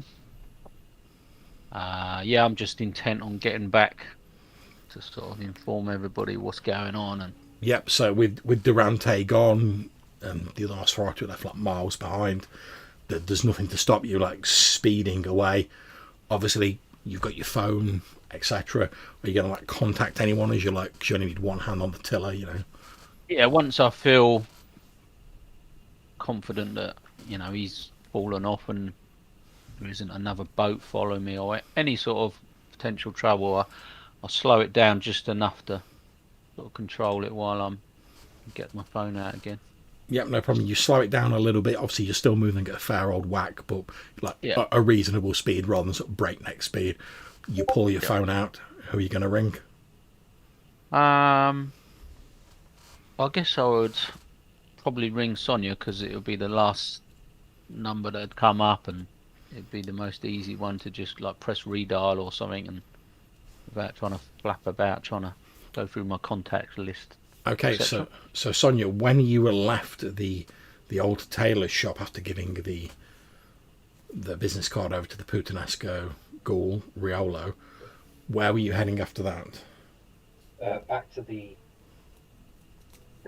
Haven, so I could finish getting dressed. Okay, so you've headed back to the Haven. You're literally just going through the door. You've pushed it half open. You can see you go in there talking to Patrizio, and you could probably hear, I'm assuming, some like mutterings from the kitchen area, which is where Aurelio is. And as you're walking through, your phone starts going, and obviously if you look at the screen, you can see it's Franco's number. Okay, I'll answer. Okay, go for it. I'm on my way back. Did you get the gist of the conversation? Yeah, I've been working on solutions ever since I heard it. I think they're going to do something stupid at the event tonight, if they haven't already set it into practice. Did you get any idea as to what it could be, or? No, I did my utmost to get him to tell him what he was going to do, but he was too intent in taking me down, so I had to escape. I had to make my escape. So Well, unfortunately, I'm glad not. to know you're still upright. Yeah, I should be back in minutes. Is everyone back at the Haven? Yes, everybody else is preparing something or doing something or just playing getting ready. Okay. Obviously, I'm on my way. Obviously, you go. You can hear Sonia's side of this conversation as she's like walking in on the phone. Okay, so Aurelio, what are you up to in the kitchen? Now you've done your supply run. Yeah, so presuming I'm not informed of whatever is transpiring elsewhere, it's going to be another comparatively long 10 minutes of ritual that he's laying out there on the kitchen floor Okay, so with the hand of glory. yeah, so to sort of bring this all together, I'm going to say that you're sort of just reaching the end of that ritual. And obviously, you go, Sonia, and obviously Patrizio as well. You can hear all this sort of dark occult, and you know, Sonia, that's some blatant necromancy going on in there.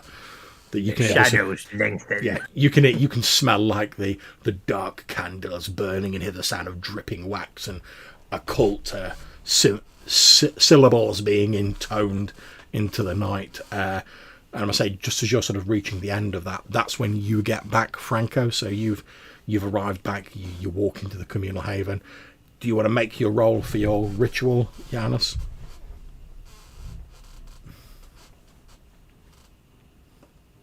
Okay, so I'm assuming this is some sort of summoned spirit.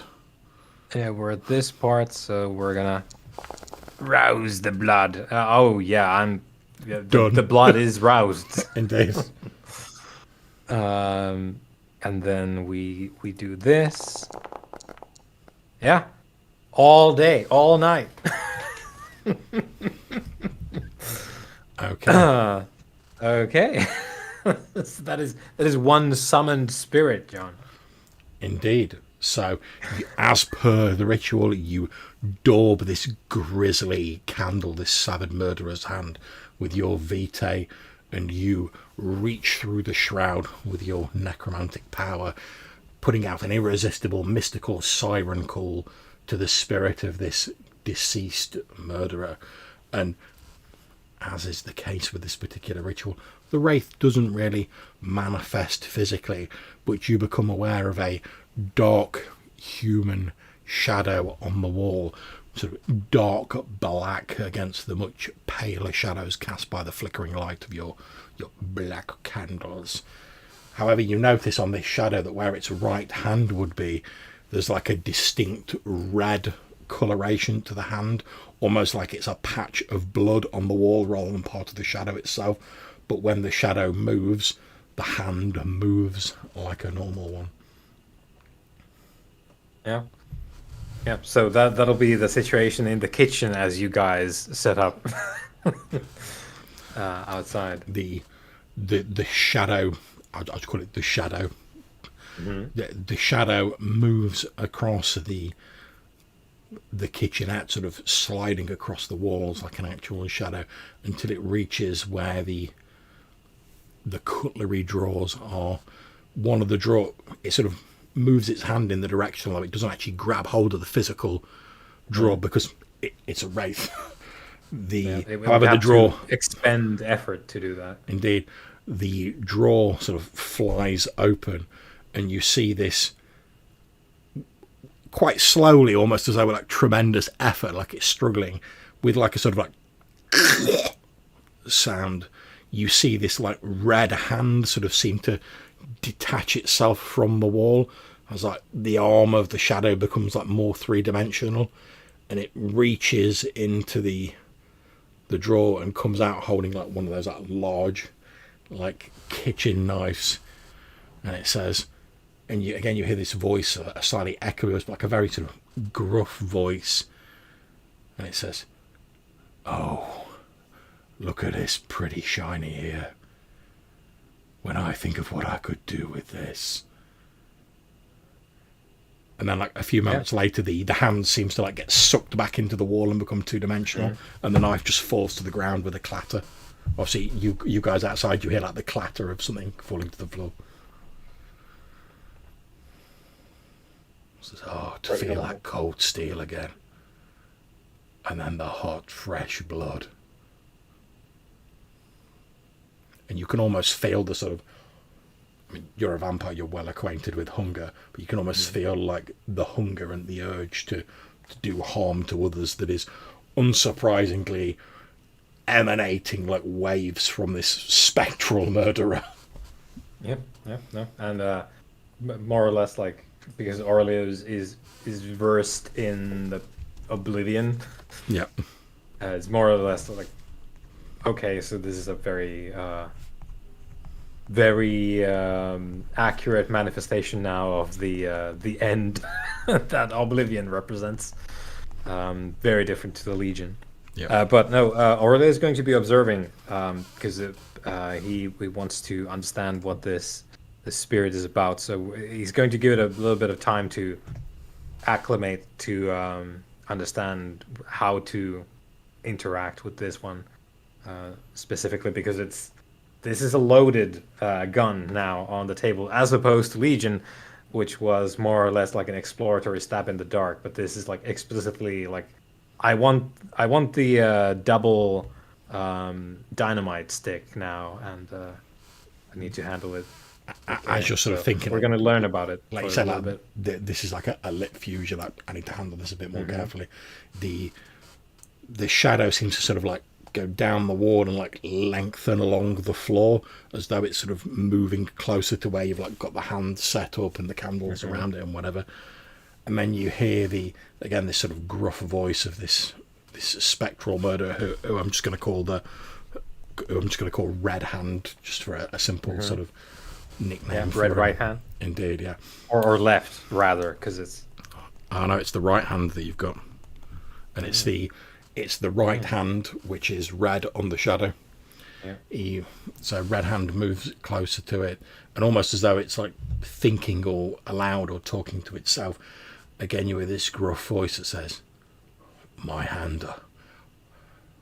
I was still alive when they took it." And you almost hear like a sort of note of like pain or like loss in this previously like gruff sort of obviously quite horrendous murderer that you've summoned back from beyond the grave. Yeah. As long as it's in a talking mood, I will let it talk, because I need to understand this creature, and I will not say anything unless it stops. I suppose like vocalizing. Okay, the shadow starts like moving around the room, sort of flowing across the walls and the floors, etc. And a couple of times it like goes as though it's going to go through the door, and then it sort of like stops when it's basically getting as far away from its fetter as it can. But you're sort of getting a feeling from how it's sort of flickering in and out and how insubstantial it is, that it's probably a much younger and therefore not as strong or as accomplished spirit as a Legion. So it still doesn't really seem to like understand exactly what's going on. It's sort of going more an instinct. It's just suddenly like, oh, I can't go through this door, and it keeps trying to go through it until it's, oh, I can't. But doesn't really seem to know why.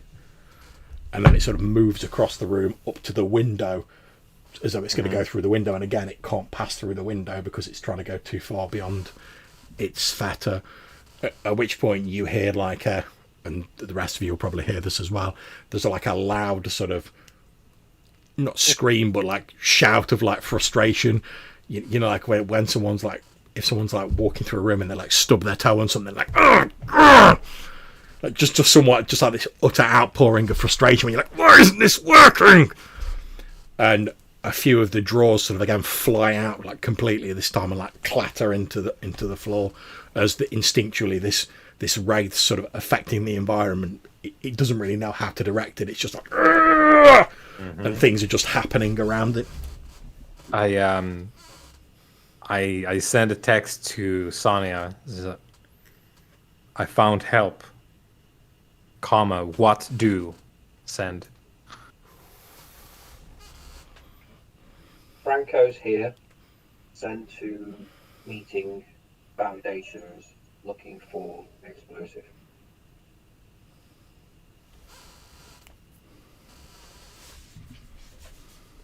Okay. So, John, we move on to the next part where I take the meat cleaver that I've been sitting on, and I position it over, like, I don't go for like but I position it over the hand on the floor, and I intone the second ceremony, which is, Might you say you're compelling it? Yes. Yeah. We're doing commerce here in the kitchen. Oh, Ooh, ooh, ooh, still good, still good. The blood is still up. Okay, let's see. Let's just go for it. So, what I need for this is I'll do my roll as usual, and then it's versus if we have the stats for this guy, resolve and composure, and it rolls those, or if it doesn't have those, it can just do its willpower. Okay. And yeah, then we compare.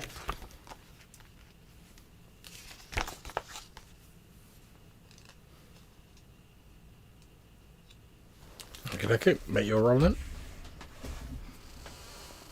Come on, buddy. Yeah.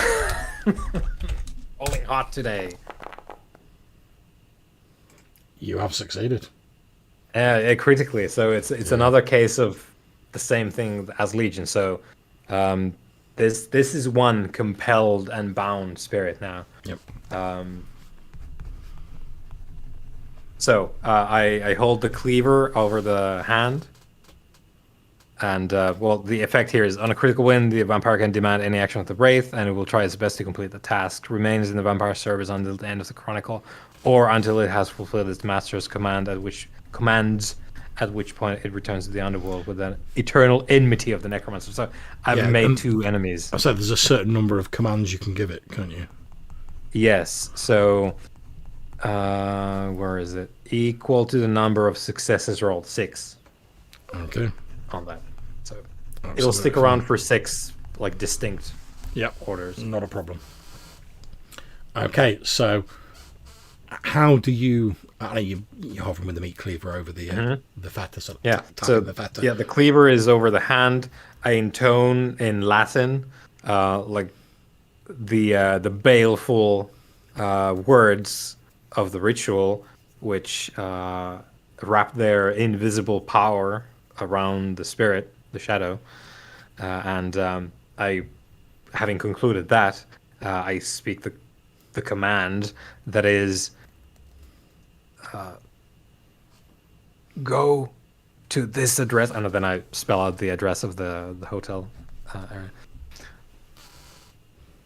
and find any explosive devices, bombs, grenades, and take them as far away from that location as possible, and then return to me.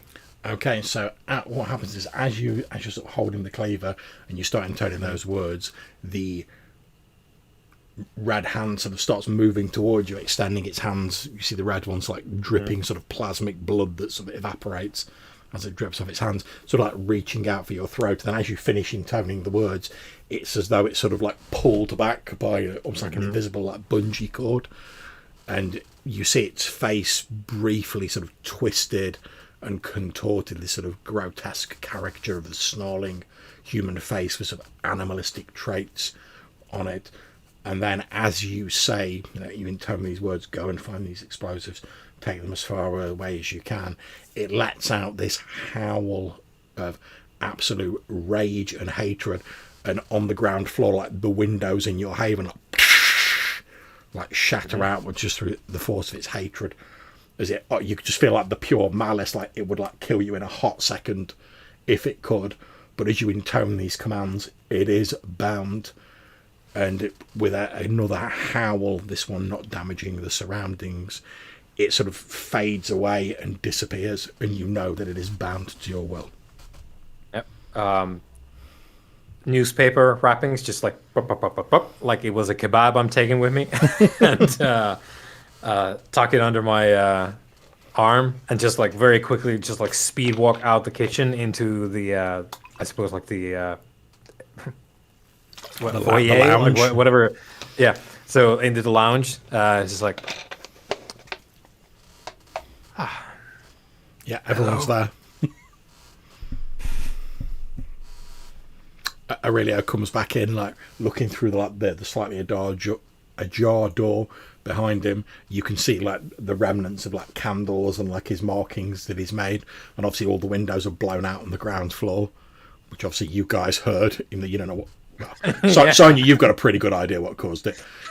Yeah. But then Aurelio comes walking back in with like this big sort of wadded up sort of Financial Times, effectively, like broadsheet newspaper under his arm, and says, "Oh, I've got us some help." Right, everybody finish getting ready. We've got to go meet the Baron and then go to the party.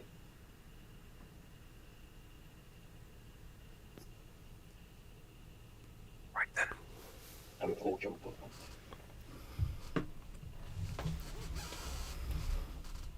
Yeah. So what I do is fuck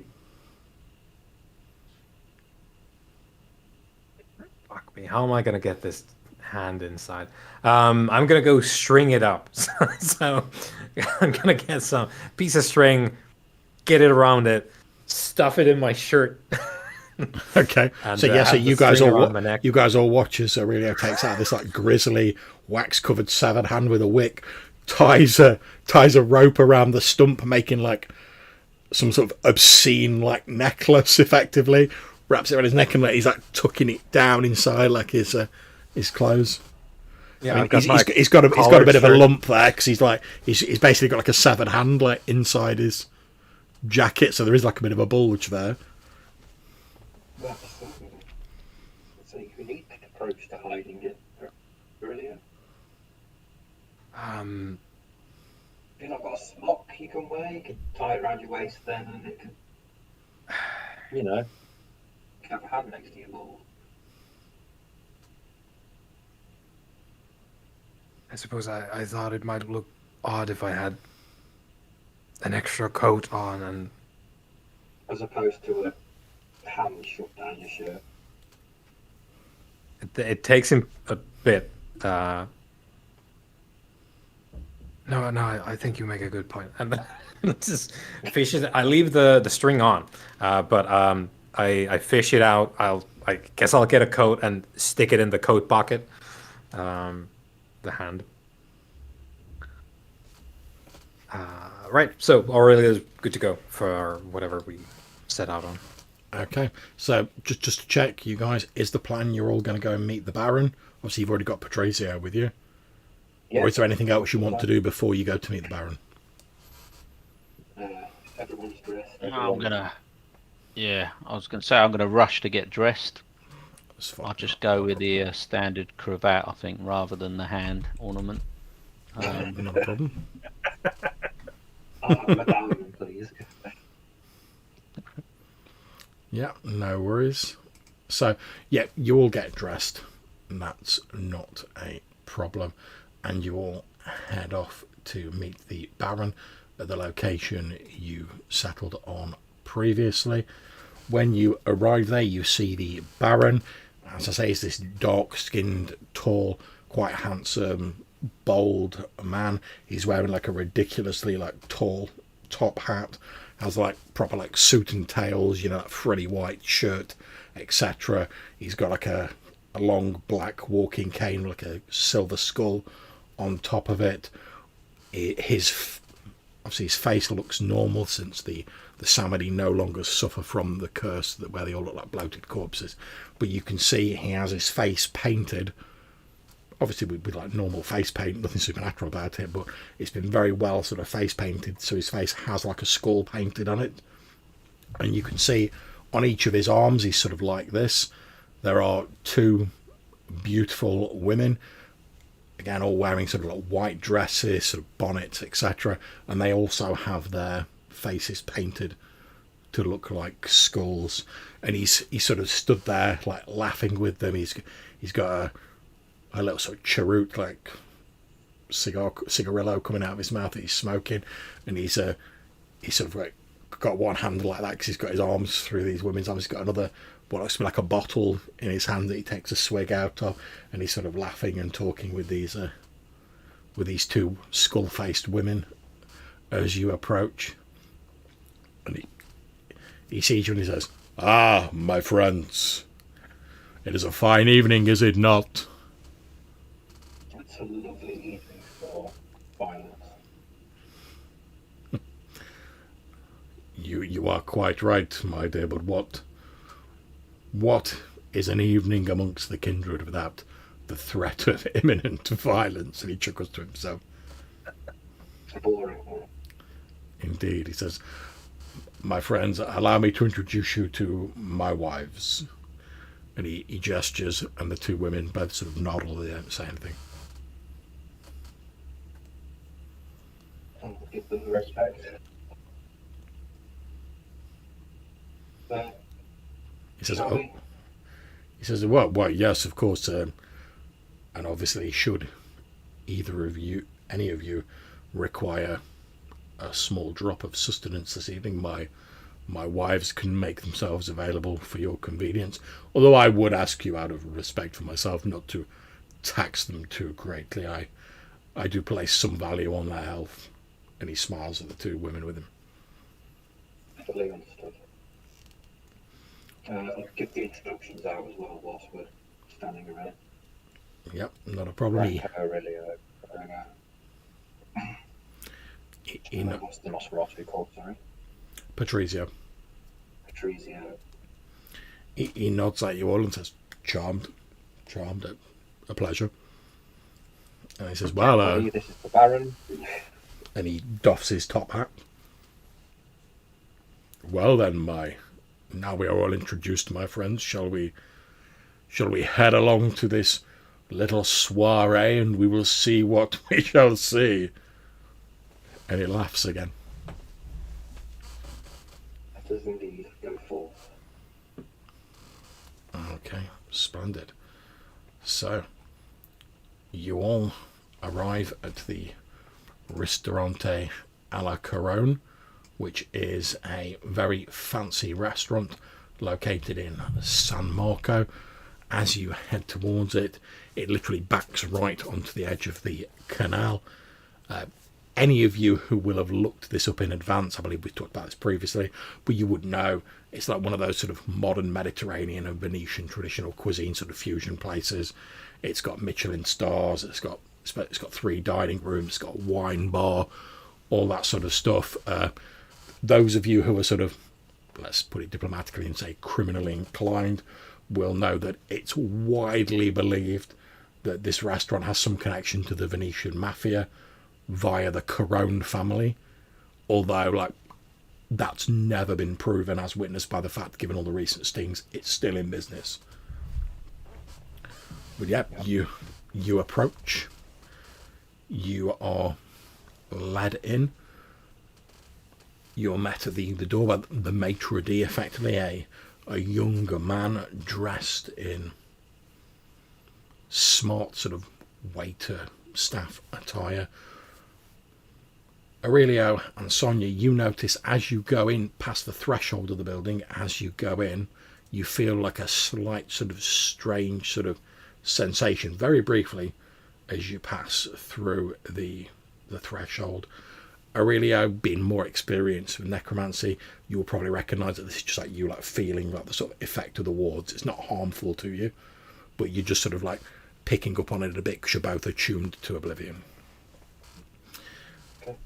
One thing you do notice, which is a little bit strange, considering as a group as a whole, given Franco, Patrizio, Aurelio, and the Baron's appearances, the maitre d' looks at you, who for all you can all determine appears to be mortal. He's breathing. You're not getting any of you have got powers to detect this. You're not getting any sort of weird sort of hunger, kindred vibes from him. He just looks at you all and he smiles very politely as though you were any other customer. He's got one of those towel things over one arm, and he says, good evening. Welcome to the Ristorante alla Corone. I am the head waiter. How may I help you? Actually, just passing the invite. You pass him the invite, and he says, splendid, of course. If you'll please follow me, I'll lead you to the VIP dining area. And he leads you through the restaurant up to a sort of raised area where there is a large table set out. You can see that already people, in inverted commas, have started to gather around the table. there is what appears to be a very beautiful looking woman, Caterina Angelini, who obviously you're aware of, Aurelio, given your relationship. As per our private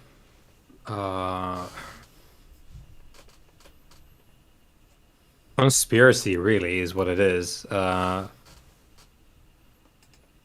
It's sort of, well, we both know what the truth is about her situation, and of course, being her child, I do understand that, and we have a game to play where sort of I reinforce the false identity that she has, and yeah, I just, give a slight nod.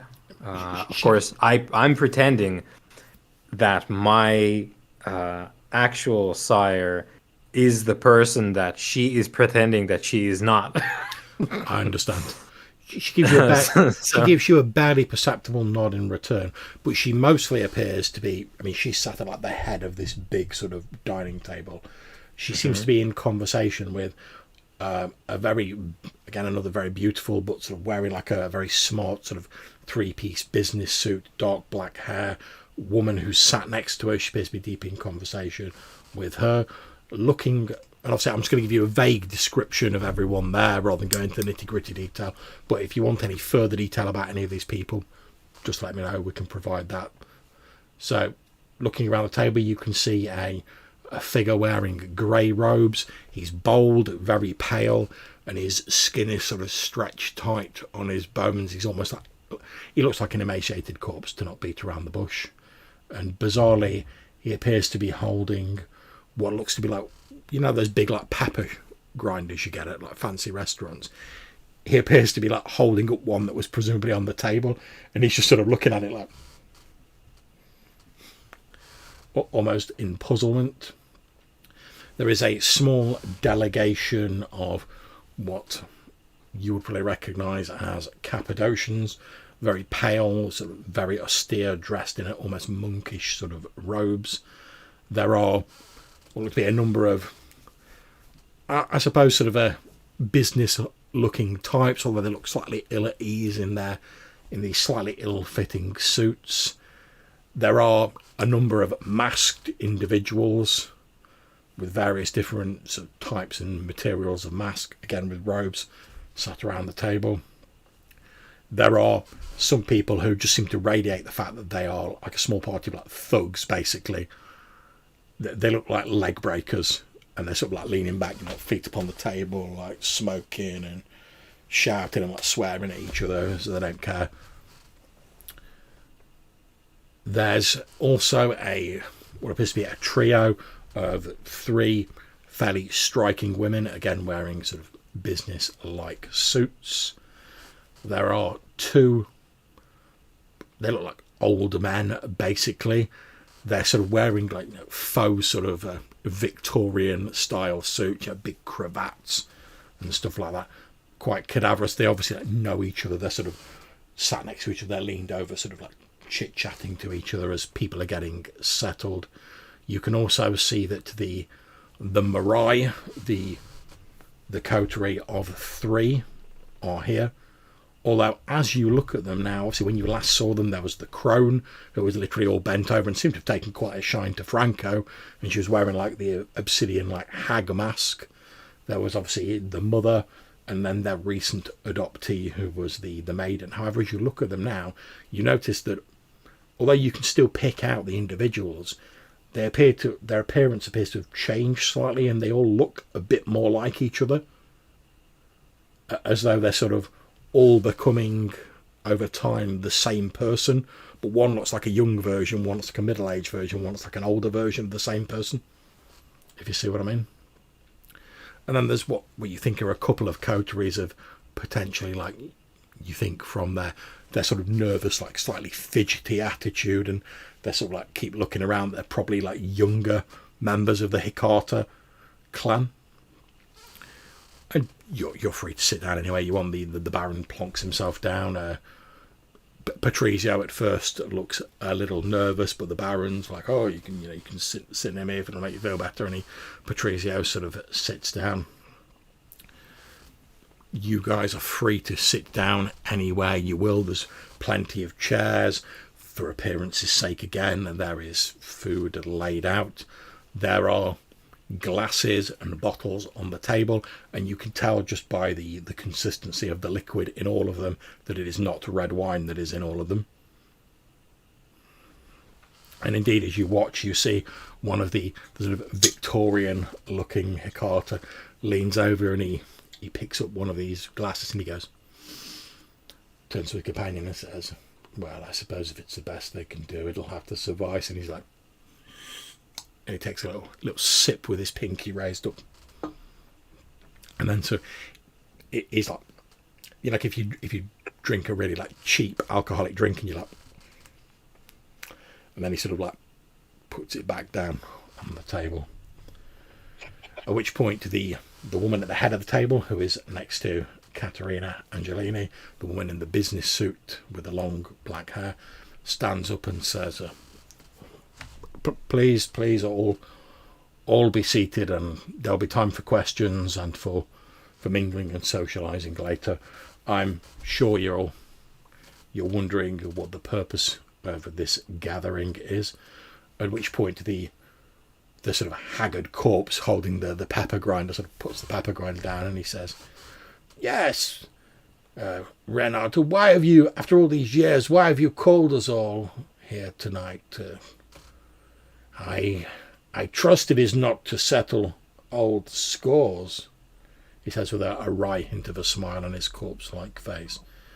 He says, No, if you had any doubts about where my loyalties lie, or if you doubted my loyalty to the new clan Hecata, I would hope that when I handed my sire, Giovanni Francesco Loredan, over to face justice at the hands of those he had wronged, that it would have settled any of those fears. At which point the sort of haggard corpse that waves a hand. He says, "To those of you who do not know me, I am Renata Giovanni, current head of Clan Hecata in Venice. As I've just said, my sire, the previous head of Clan Hecata, Giovanni Francesco Loredan, was handed over to the justice he so rightly deserved. This woman to my right," and she gestures at the person you know, Aurelia, this beautiful woman, says, "This is Caterina Angelini, my second in command. I trust you will treat her with the respect you would treat me.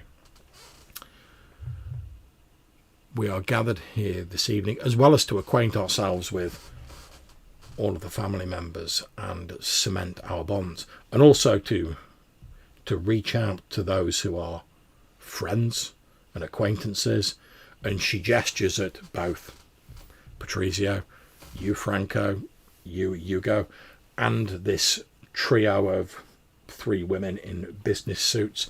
And you notice that as she gestures at the three women in business suits, the Baron sort of looks at them and tips his hat, and one of them smiles back at him in a sort of very like familiar way, and he says, "It has been in the past, Clan Hecata was so enmeshed in its own problems and its own squabbles that we mistakenly believed we were unassailable, and that we did not need the rest of kindred society, to the point where we even signed a binding agreement of a mystical nature that some of you here will know as the promise that we would not get involved in kindred society. What some of you may not be aware is that this promise had an expiration date, and it is going to run out soon, at the end of this month. Unfortunately, due to the nature of this promise and the rituals, the power that was poured into it by both ourselves and other sorcerers," she says so dismissively, "who are unfortunately no longer with us. Even those of us who were there when it was signed, like myself, do not precisely remember its nature those memories have been removed from us. But now I find myself filled with a sense of dread as it reaches the end of its existence. And to that end, I have been associated with numerous contacts, including the Carolingian, and she gestures at the cadaverous corpse in the robes who was holding the pepper pot, and the Baron, and the numerous other contacts that Katerina has introduced me to. We have been attempting to find out all we can and piece together what we can about the promise, so that we can be prepared as possible for when it expires. To that end, the Baron has asked for a delegation from the ministry, and she gestures at the 3 women in business suits, to be present here this evening, and I have acceded to that request. I want to, now that we've finally gone some way to heal the divide in our family, it is my hope that we can combine our efforts and prepare for the time when the promise runs out. I would hate to see, now that we finally seem to be on the road to a, if you'll forgive the trite expression, a brighter future for our clan. I would dearly hate to see all that hard work to go to waste because of some arbitrary date has been reached.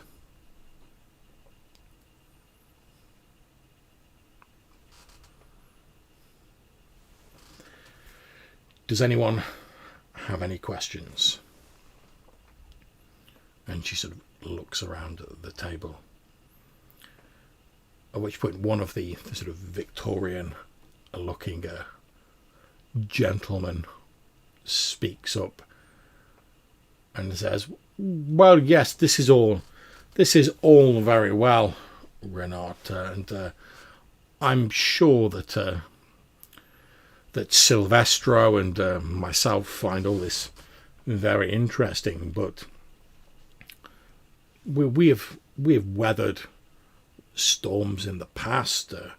We have seen dangers come and dangers go, and we are still here.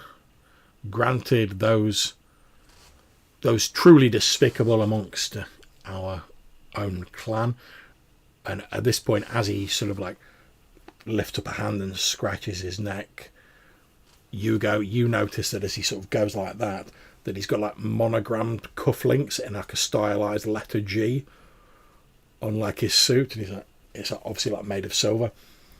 And he says, yes, I fail to see what the urgency of this is.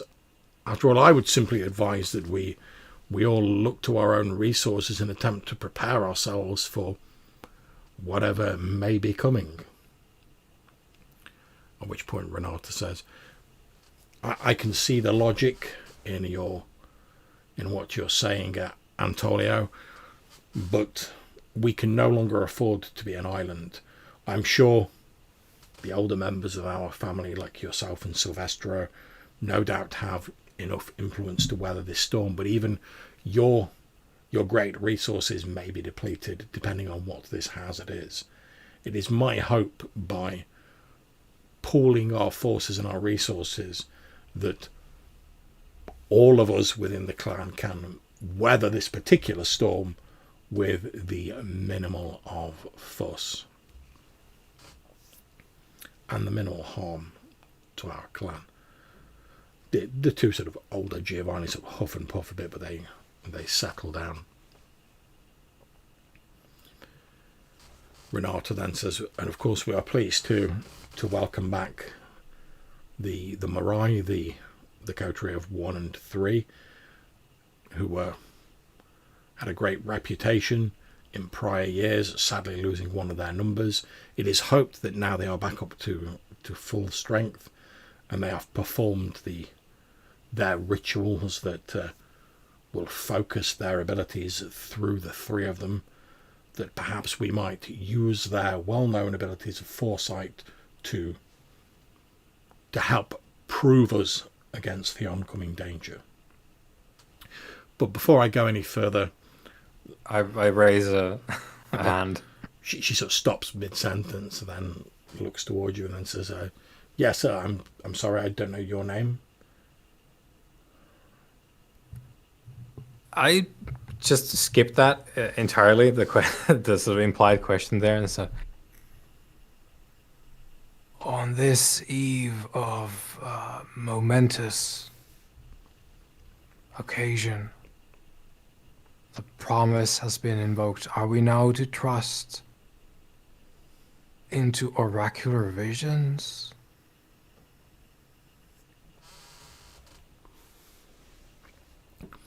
At which point, before Renato can start speaking, Caterina Angelini, this beautiful woman who you're acquainted with, sort of turns around and, like, obviously acting as though she doesn't know you, says, as Renato has said, the promise is an inherently mystical thing.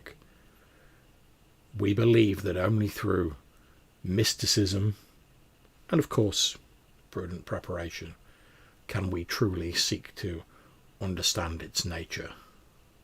That is why the kindred gathered here this evening are those who are either proficient in mysticism, and she gestures at the Baron and the Carolingian, or those who have such resources that they might be able to help us prepare for this storm, and she gestures at the elder Giovanni and a couple of other people.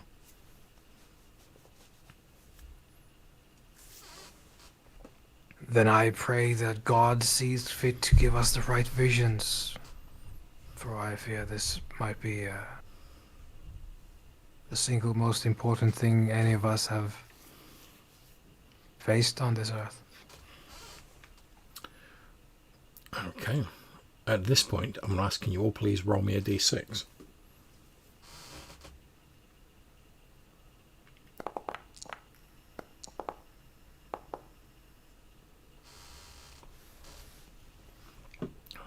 Okay, so you go. As this talk about mysticism and whatever's going on, your attention's wandered a bit, to be honest. You're not really like a master of magic or into like that whole mysticism, like BS that they're going on about. And you're sort of like sat back, sort of half listening, but you're sort of looking around, taking in the scene. You're like, oh, if I needed to get out of here, like, where's the nearest exit? You're scoping out the joint, that sort of thing. And as you look over to the side of the restaurant, you can see that one part of it's like big windows, and then there's a door, and it heads out to sort of like an open air like dining area, which is right next to the canal. And you notice there appears to be a bit of like commotion out there. There's like a little bit of a crowd, and it seems like people have got their backs to you, like they're sort of like looking over into the canal. Okay. So I'll I guess sitting near Sonia, I'll just tap her on the shoulder and let her know that there's something odd going on, and I'll head out in that direction. Okay, yep. You get up, head over in that direction, and as you sort of look out, you see these people are like gathered around, and there appears to be like someone in the water, and they're thrashing around and struggling as though they're like wrestling with somebody, but like you can't see anyone. And you can see that there's like blood in the water around this person who seems to be like struggling almost as though like against some unseen assailant. And like everyone's like confused because they're like, oh, what's going on? Like, is he having some sort of seizure? Can we get some help? Like a couple of people are like looking around trying to like find like something they can throw in for him to like grab onto. Okay, and is the person dressed normally? Is this like a tourist? As you look into the water, you recognise the old blind man who previously conveyed Franco to meet with the aquatic Nosferatu, and he's in the water. He's like I say, he's struggling as though he's wrestling with something, but there's like nothing there, and you can see there's like deep cuts all over him, and like blood's literally just like leaking out into the water around him. Okay. And is there like a ladder down into the water? Yeah, there's like a little ladder, yeah.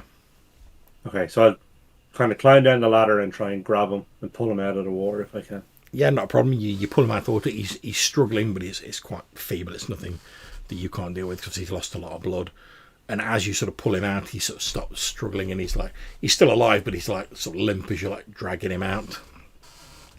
Okay. And at this point, I'm just going to check your stats. Okay. So at this point, as you sort of like look past him, as you're sort of like pulling him out, you notice what appears to be what looks to be like a large rucksack or like backpack. And it appears to like, so on top of the water, like float out from under the overhang of the sort of side of the canal, and then it starts just sort of like drifting away up the canal as though like someone was pushing it. Okay. But you can't see anybody. Is it far away from me? Is it within reaching distance? 10 foot, you could reach it, you know. Okay. So assuming I've lifted him up or thrown him up onto the side of the bank, Yep. I will try and grab the backpack and see what's in Okay. it. So you're trying to grab the backpack. You feel that there's like an unseen force, like attempting to like wrench it out of your grasp. So I'm going to ask you to make me a strength athletics roll. I will do likewise for the unseen force. And whoever gets most successes.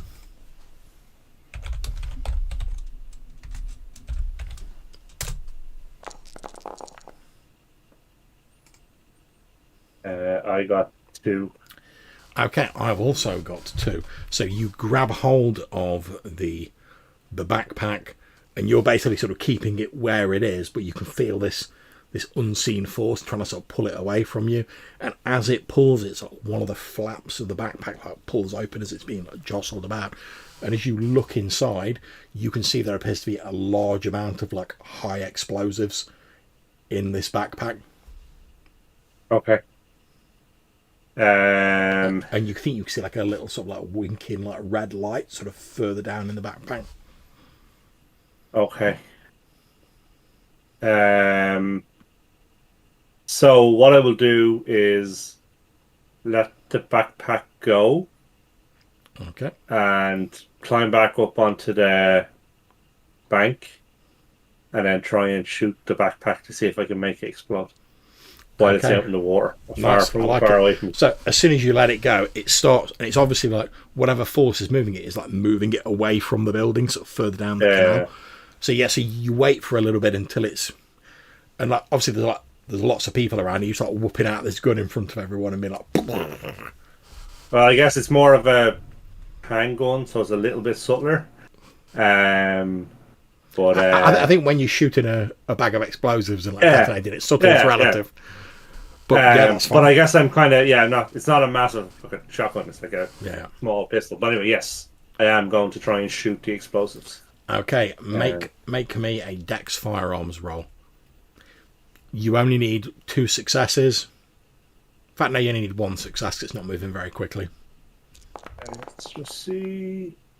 That is 2 successes. Okay, no problems. So you snap off your first shot, sort of pings into the water right next to you, just to like get your eye in and get your range. Then you line up, you take the shot. There's a bit of recoil from your pistol. It hits this backpack, detonates the explosives in it. And like I say, it's high explosive, so there's like a huge explosion and like column of fire like jets up into the sky. There's a loud sort of sonic boom, some windows break, etc. Obviously everyone in the restaurant hears that, unsurprisingly, and probably sees the flash and like smoke. There's people like shouting and screaming outside, but yeah, the explosive has detonated. Okay. I will just raise my hand in the room as this is all going on. Okay, not a problem. Obviously people have sort of started jumping to their feet and they're sort of like looking around, and you're just like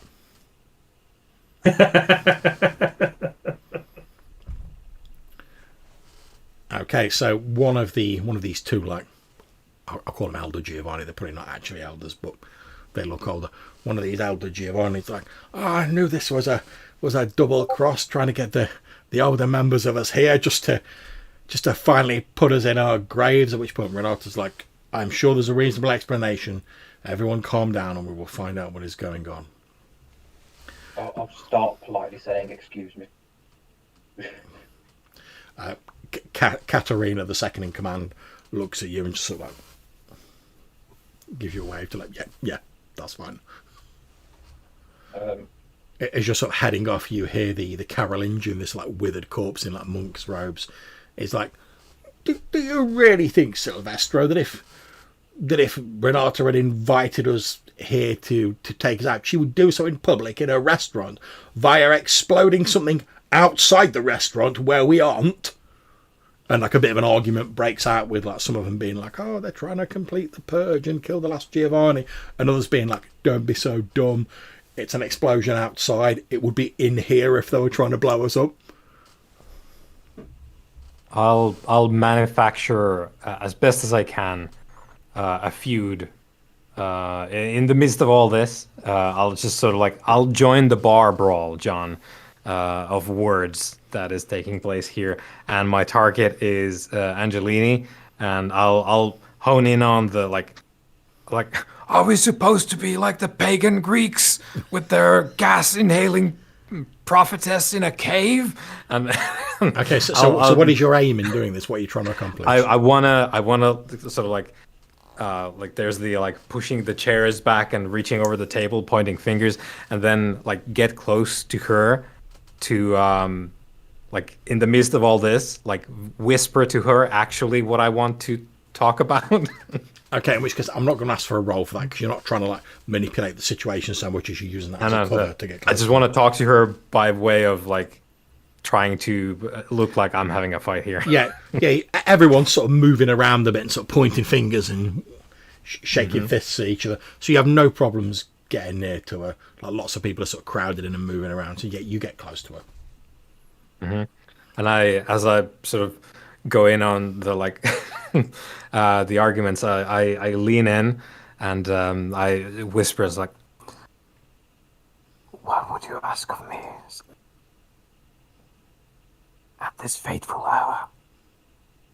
And to like give the context here, Aurelio is like 1,000% like on board with, you know, Sire is second to God. So okay, you notice that throughout all of this, Katerina has remained quite calm. In fact, she has like a slightly amused smile on her face. And as you're talking to her, she leans next to her and says, Did you bring my mask with you? I think it might be time for you to return it, if you don't mind. I just fish it out from the actually prepared, I guess, like satchel that I brought with me, as opposed to the ad hoc like hand arrangement. Indeed. And for the benefits of the other players, would you mind briefly reprising your description of the mask? Yes. So it is a. God damn!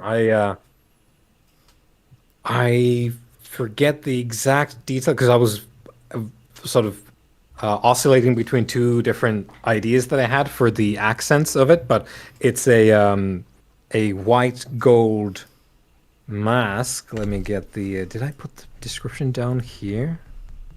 It's been such a long time. Oh dear. Just a moment as I fish it out. Okay, here we go.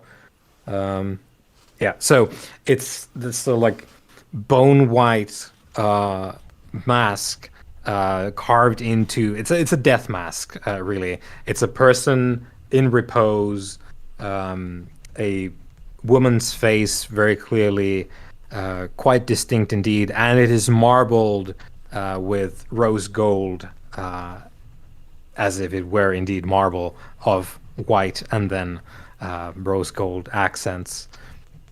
And it is the more or less like the actual death mask of my sire, and the resemblance is good as far as that goes.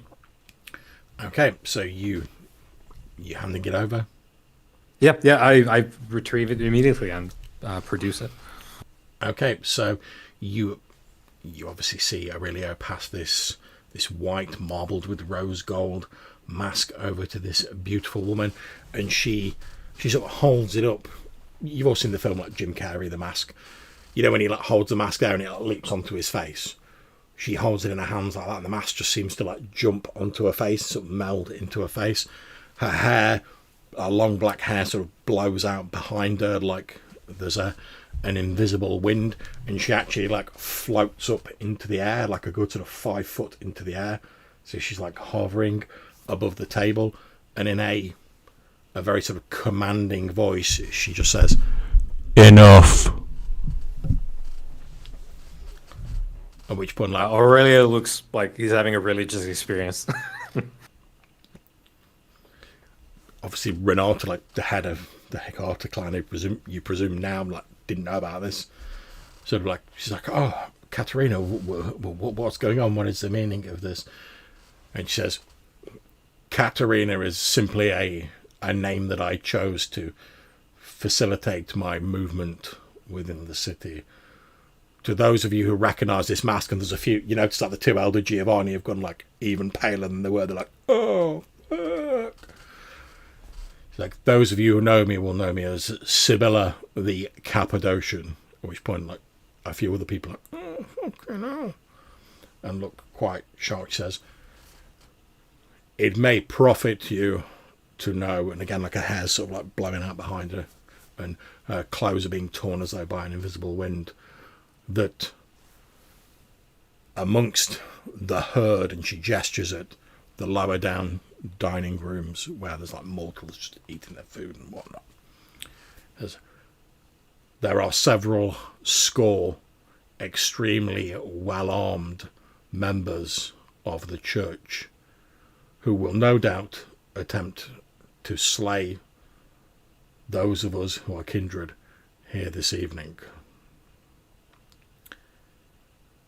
There was also a plot by a clan that we wronged in the past to destroy this venue, although somehow that plan has been disrupted. And you can almost sense, like, she's sort of like smiling by the mask. She says, "And I sense your hand in this interruption, my child," and looks at you, Aurelia. Yeah. Aurelia is going down on one knee and it's like, "I do what I can."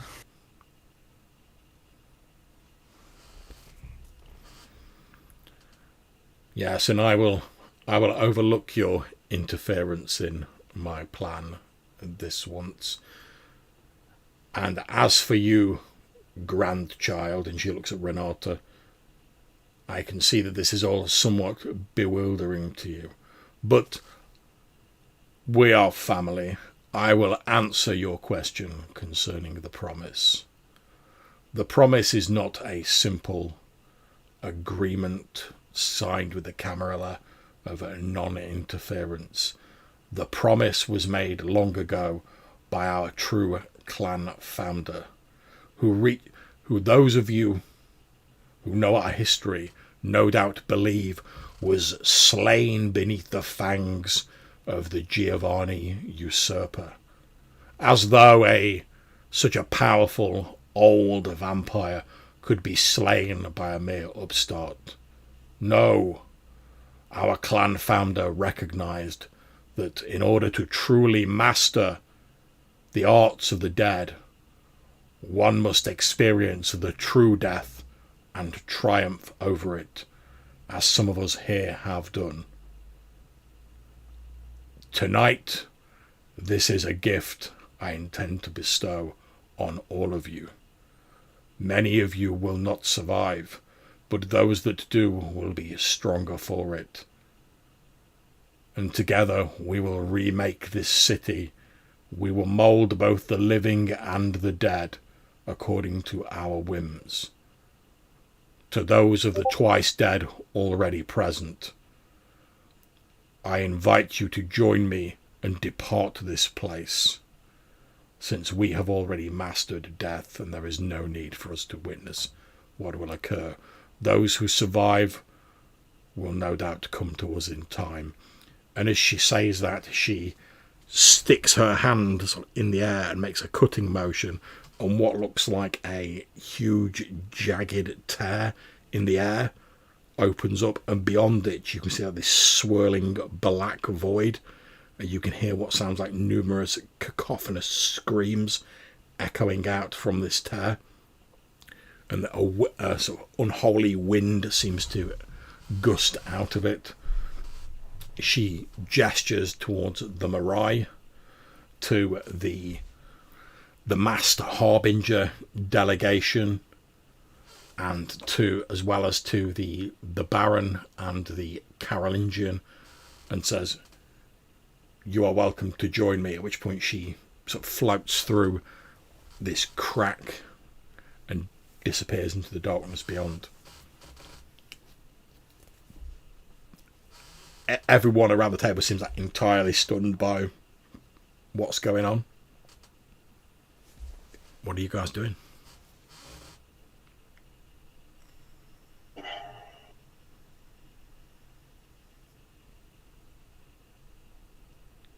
So stay here, fight God's army. Go there, fight an unknown.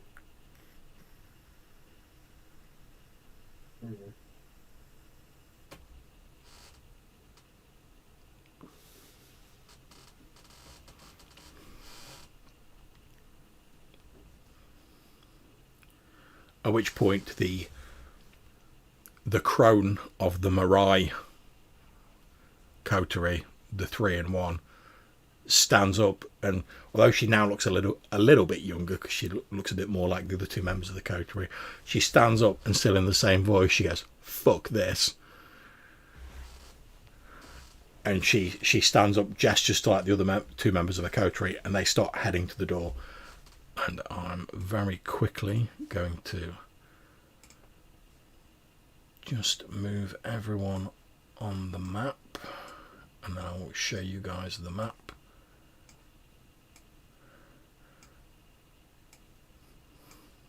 Just give me a few seconds. There's a lot of tokens, so I'm just sort of vaguely dropping them in the area of the VIP lounge. And there's just like a single token for the player character coterie. I'm just going to check that there's no lighting issues. There shouldn't be. Okay, so let's activate that. So hopefully you guys should be able to see that. It's a very simple zone map of the restaurant. The sort of PC coterie is there. I've dropped all the other tokens around this VIP lounge, and basically in your turn, if you want to move, you can move to any adjoining zone that is linked by one of these lines. Obviously we're not going into like actual combat rounds. We're going to keep that sort of all fairly sort of loosey-goosey, I suppose. Let's see who we've got. So I'm going to get rid of Katerina Angelina because she's gone. Let's make her invisible. And you can see that the Marai coterie, who are... I seem to have lost for the moment. Where did I put... In the VIP lounge. Oh, there we go, yeah. So they're basically heading towards like the main dining area. And obviously the guy who's like lying on the side that you've pulled out, you guys, in this outside dining area here. Okay, and am I still in the outside dining area? Yeah. Okay. And in fact, what I'll do is I'll get rid of that PC coterie icon. I'll just drop some simple icons on for all of you since you're split up. So Hugo is there. Where are you at the minute, Sonia? Let's see. I put Frank in the VIP lounge. And Aurelia in the I'm VIP currently lounge. in the lounge, to be honest. You're in the VIP lounge? Yeah. Okay, that's fine. So you guys should be fairly easy to pick out. Your other sort of like dog-faced icons should have your names underneath them. Yeah. Okay, so the Marai are making their way to the main dining area, seemingly intent on leaving, although the Sibylla, the person previously masquerading as the second in command, has opened this void which I'm going to see if I can quickly draw something out. So let me just fill that in appropriate colour.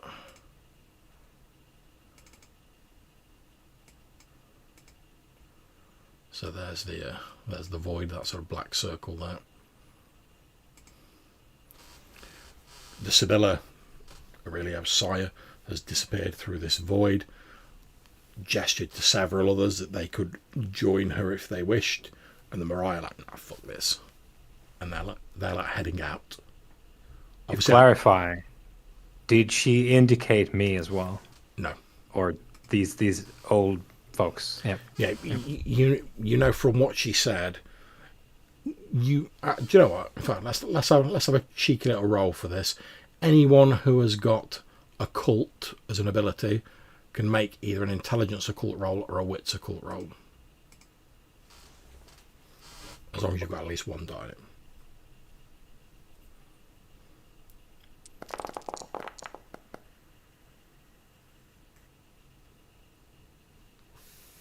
Damn, Franco.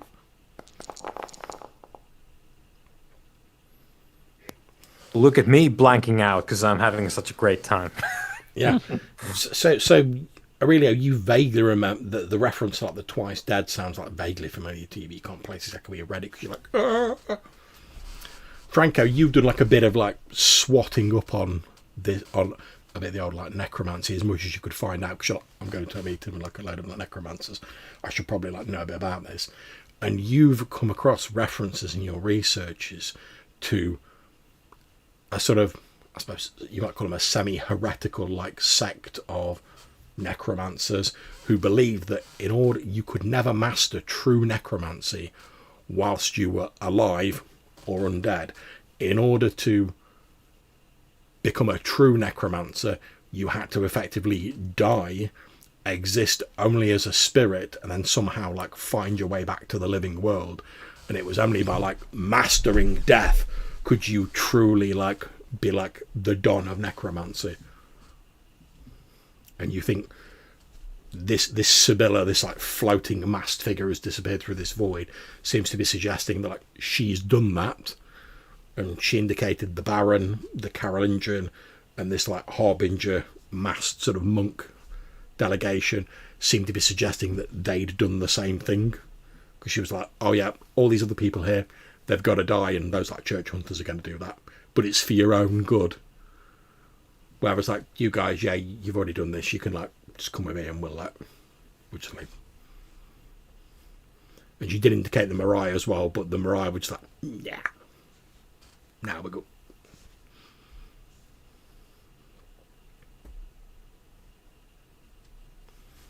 Well, I'll point that out to anyone that's within earshot of me. I don't know.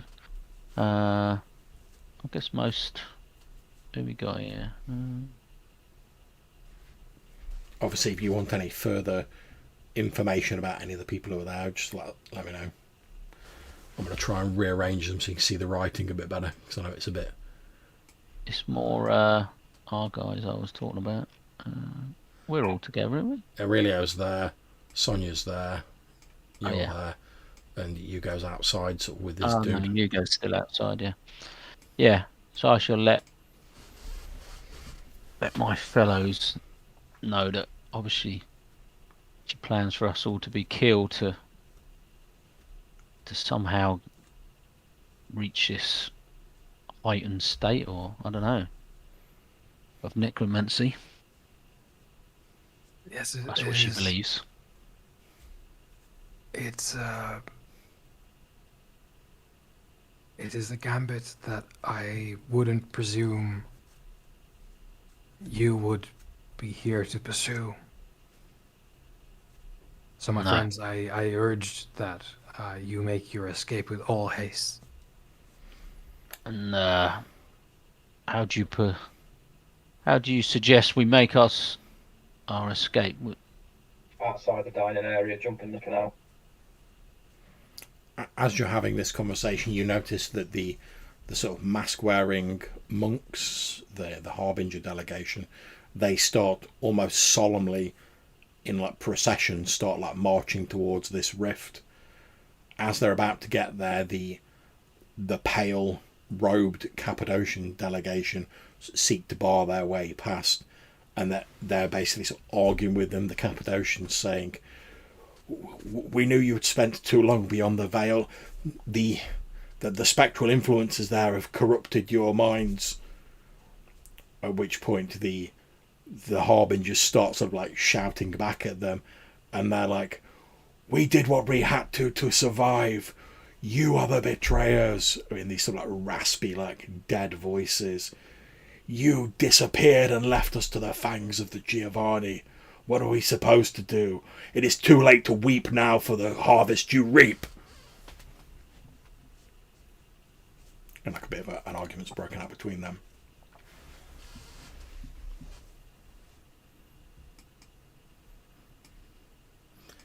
Meanwhile, the sort of young P's and Obs Duncern, like the generic young Hecata, appear to have been having a bit of a conflab between themselves, and they've decided that it's obviously all the older Giovanni's fault. And like pretty much 3 coteries of like young vampires that leap on these 2 older Giovanni and start sort of having at them with like whatever is to hand. And the older Giovanni are obviously a good deal stronger, and they're fighting back as this like melee breaks out. But there's like 18 of between these 3 groups of younger vampires, and there's only 2 of these older Giovanni, so they're slowly but surely being sort of worn down, although they're inflicting heavy damage on the P's and of the Duncerns, and the young Hecata are attacking them.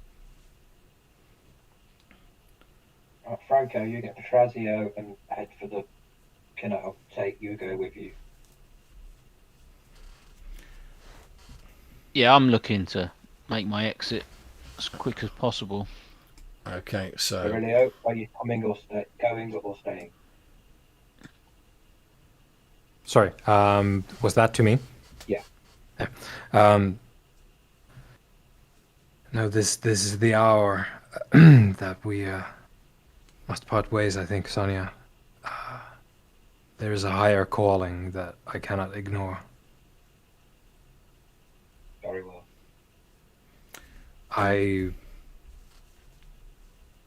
It has not been unpleasant. Perhaps we will meet again. Sure, in another life. at this point we cut back to you go outside. Obviously, you've heard like a commotion going on inside. You've got this guy out of the canal. You've blown up the explosives away from the building. You've got this old like blind guy with a strip of fabric there, and he's got all these like, you can now see like deep stab wounds all over him, and he's still alive, but he's in like a bad way. You suspect any, the suspicions you had before that like this guy might be like a ghoul of like the aquatic Nosferatu. You're now pretty sure he must be, to like still be alive with like the wounds he's got. Okay. And he's basically lying on his back like. And if I look into the main dining area, do I see that these church knights have started doing anything, or is it still kind of relatively peaceful in there? You've seen like a number of people have basically started like reaching under their tables, presumably for some sort of like concealed weapons, but they weren't really expecting like things to like crack off so quickly, or perhaps at all. They thought they were just going to like bide their time and then like kill some vampires. Whereas the sort of this whole like black vortex appearing, and suddenly like massive violence breaking up between the vampires and the VIP lounge has taken them by surprise. So they're sort of just starting to react and like basically reach under the table to get the guns and whatnot. Okay, so I think I want to pick this guy up. Yep. Put him over my shoulder and start walking away. Yep, no problem. You throw the guy over your shoulder. You start making tracks. No one is going to stop you. So you head off down the street. Okay. Franco, you've got Patrizio with you. You can see that the Marai coterie, they're obviously like heading towards the the main entrance / exit. Yeah, I'm thinking the outside dining area is a quicker, safer route out.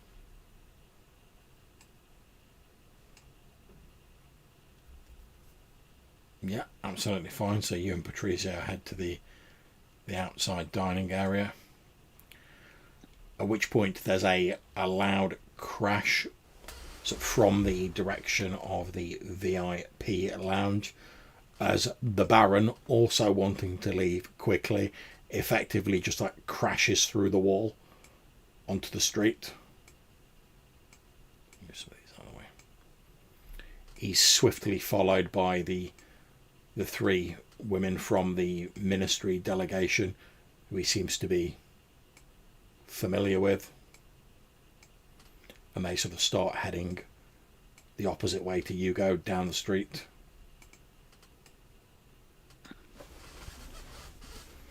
He literally like just potences his way like through the thin wall of this restaurant, like just crashes through it, and then sort of dusts himself off, gestures for like the three women from the ministry, and has his wives with him, and they start walking off down the street.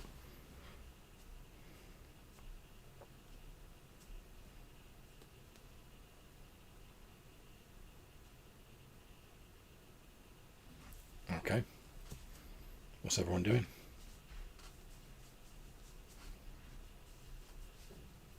I'm waiting calling out to outside. the Mirai Yep. that they shouldn't head straight for the exit unless they want to take an alternative route.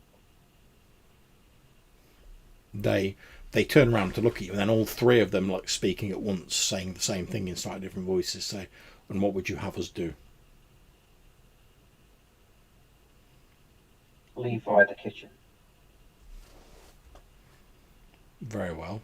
And they start sort of heading over towards the kitchen. At this point, quite a lot of people in the main dining area reveal guns from underneath their tables, and like shots start being fired.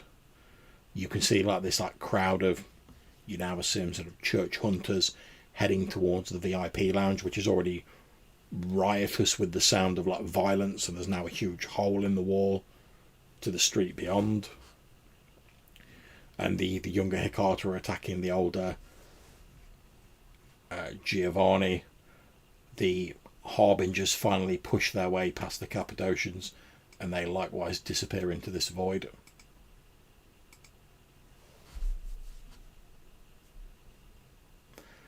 The Carolingian, this old shrunken-faced vampire, is stood directly next to the void, doesn't seem to be bothered by it, but he's sort of stood next to it.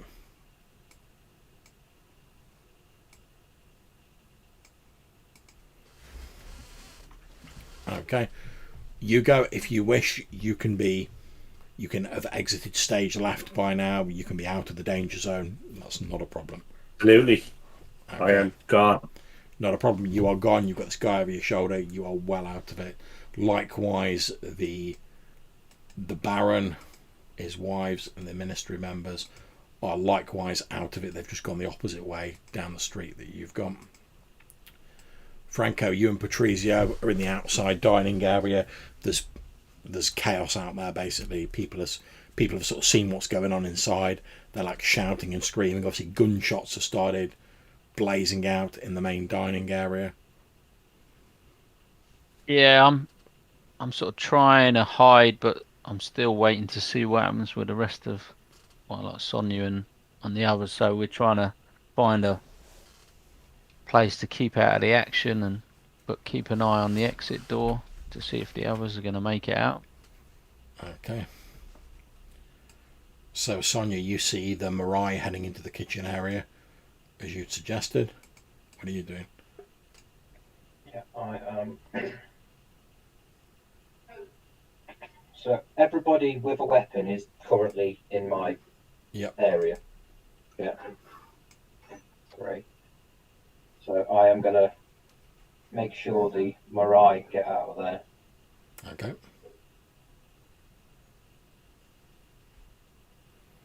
Not a problem. Okay, Aurelia, what are you doing? There's this Giovanni, young Hecata sort of melee going on at the sort of south end of the chamber. The Cappadocians are sort of seem to be like debating amongst themselves whether they should go through this void or they should just attempt to leave.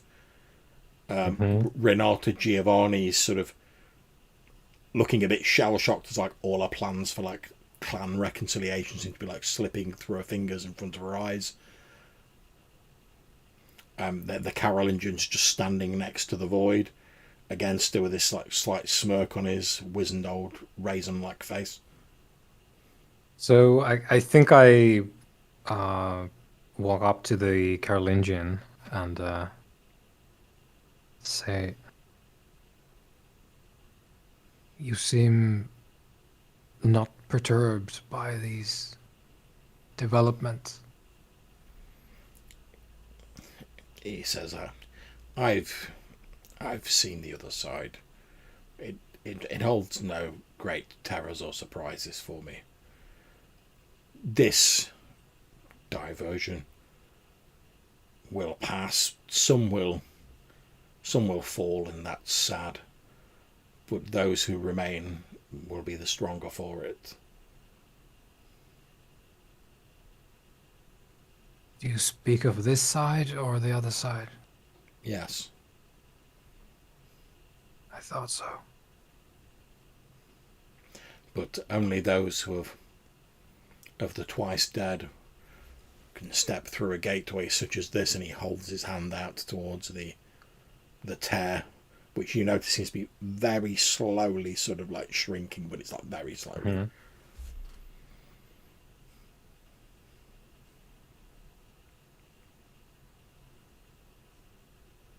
I mirror his movements exploratorily.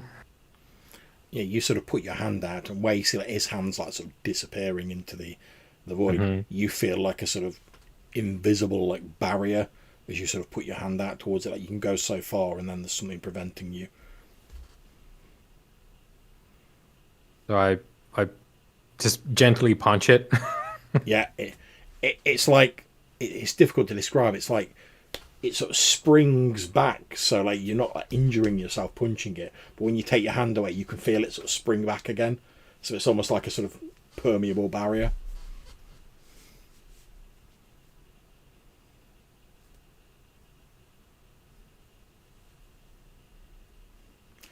What do you think the price of all this will be? I say to the Carolingian. He says, well, you're correct in one thing, that there is always a price. A more interesting question, though, is I take it, young Hecata, you have observed that the barrier between the land and the dead and the land of the living in this city is already, shall we say, a little bit frayed around the edges. Is Tell me, young Hecata, you in your experience, what do you think the effect of, first of all, this, and he gestures at the tear, and then the deaths of a number of kindred and presumably a large number of mortals in the vicinity of such a tear is going to have on an already frayed barrier? there will be ripples. The violence of death will be tremendous. It would have been explosive. Precisely, and in a city where the barrier is even more frayed, or perhaps absent entirely, and the energies of death are loosed upon the city, who do you think stands best to profit from such an event?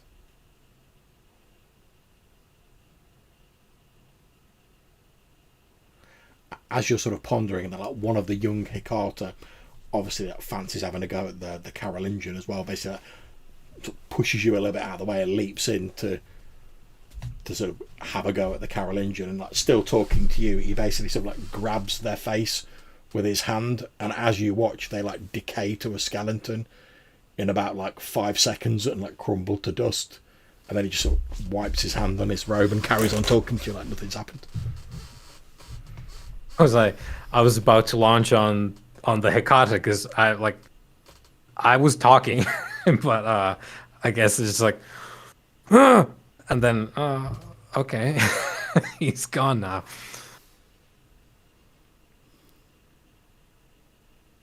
It would seem plausible that the fisherman with the best net catches the largest number of fish. Precisely. And would not such a fisherman be grateful for one who mayhaps drives the entire school of fish to be captured? You make a good point. Perhaps later on, when the dust is settled, we should talk some more about this. I expect your beloved sire will not be showing her face in the city for a while.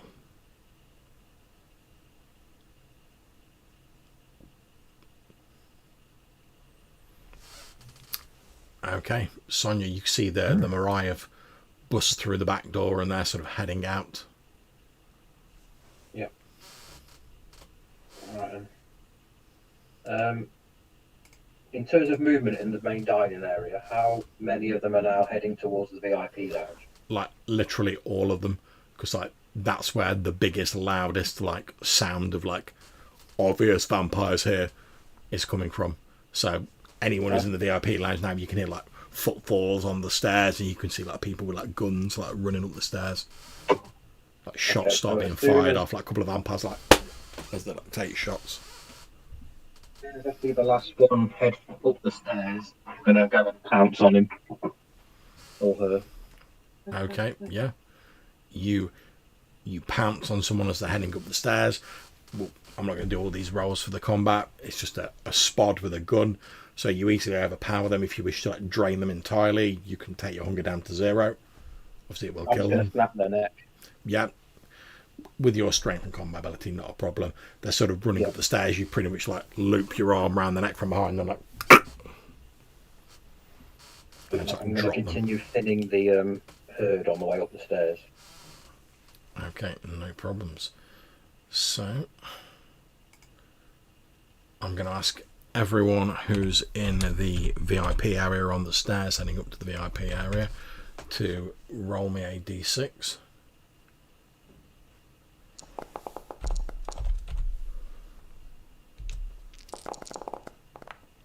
Okay, so from all the various shots, Aurelio, you take 1 level of lethal damage. A number of other vampires, like everyone else, seems to be suffering more than you because you're a bit further back, and you're sort of like shielded a bit by this vortex that they obviously like, they're not terribly keen to get near, to be perfectly honest. Mm-hmm. You see the young Hecata coterie gets taken out. It looks as though only one of the older Giovanni is now left, like the other one has been like taken down by all of these younger vampires.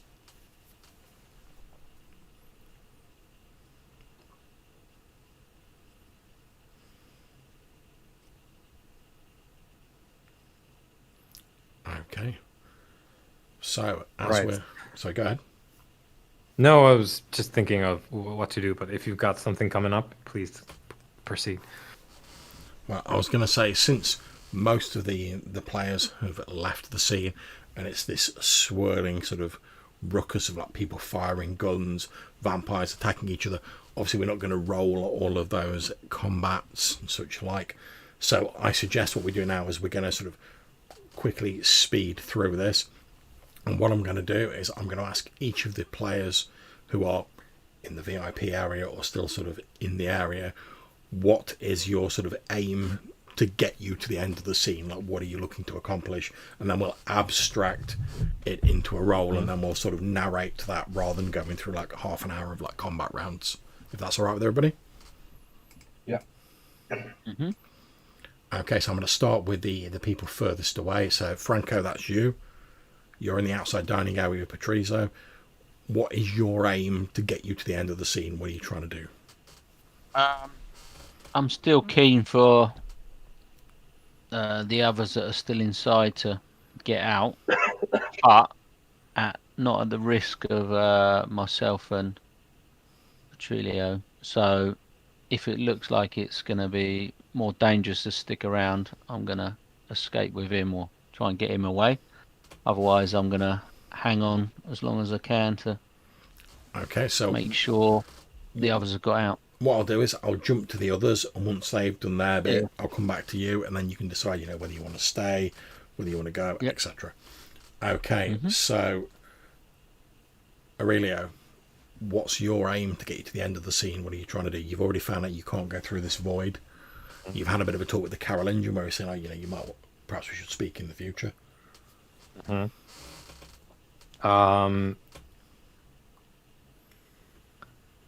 Using as much as I can the rest of the vampires in the room, or in the area, I guess, as cover. So, like, trying not to be too out front. I want to get a hand on as many of these gun-toting attackers as I can to as many victims as I can. I will touch with my hand, and I will share with them the joy of oblivion through necrotic plague. Okay, so is your attempt to plague loads of them on your way out, Yeah. effectively? As many as I can, I will just try, and I don't need to attack them. I just want to slap as many of them as I can to get the plague on them. Just make me an occult. I presume the plague doesn't kill instantly because it's a plague. No, it's it goes. It doesn't even do anything right now. It's only following this interaction that it will. Okay, so what I'm going to say is make me an occult roll. I'll leave it down to you what attribute you use. I'll just go for intelligence because that's what it's based on there. So, occult intelligence. There we go. 3. Okay, roll me 2d12. And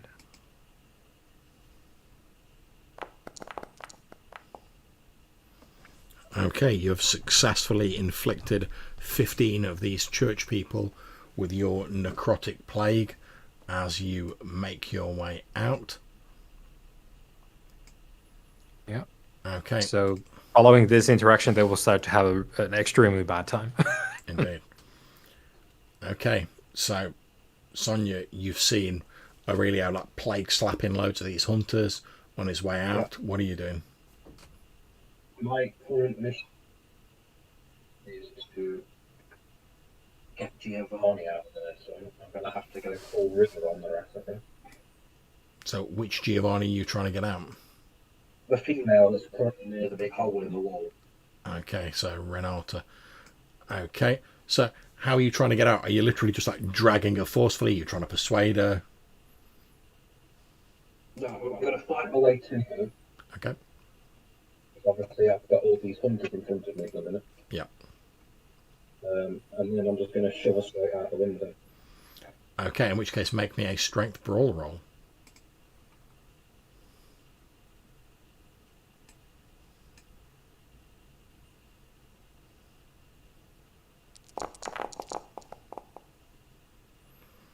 Okay, yeah, not a problem. So you shove Renato Giovanni out the window, presumably you're following.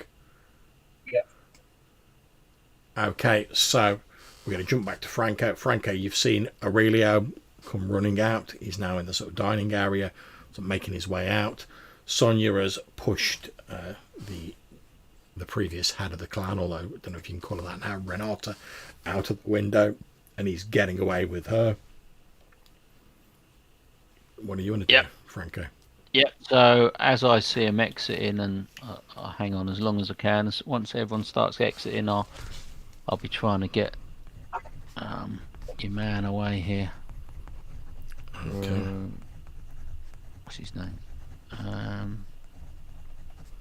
Patrizio? Patrizio. Yeah. My own name's covering him up. Yeah. Okay, not a problem. So you escape with Patrizia. Patrizio, yeah. Okay, so as we draw the session to a close, we're just going to sort of narrate a little bit of this to finish this off. Obviously, this is going to be our last session for a fair few weeks, because of Christmas period, etc. So let's narrate this between ourselves here, and I'll give you a brief sort of flavour of what's going to happen sort of as a result of this and after this, and then you guys can sort of narrate between ourselves as a group, and we'll agree sort of what the change landscape is going to look like after this. Most of the vampires remaining, with the exception of the Carolingian, will be killed by these church hunters. However, a lot of the church hunters are going to die. Many more of those who get out are going to find themselves stricken with a horrendous necrotic plague. Over the course of the evening, the sort of void rift, for want of a better term, will close itself. However, as predicted earlier, due to the amount of death that has occurred, some of which is quite powerful, and the fact that the tear had weakened an already weak barrier between the world of the living and the dead.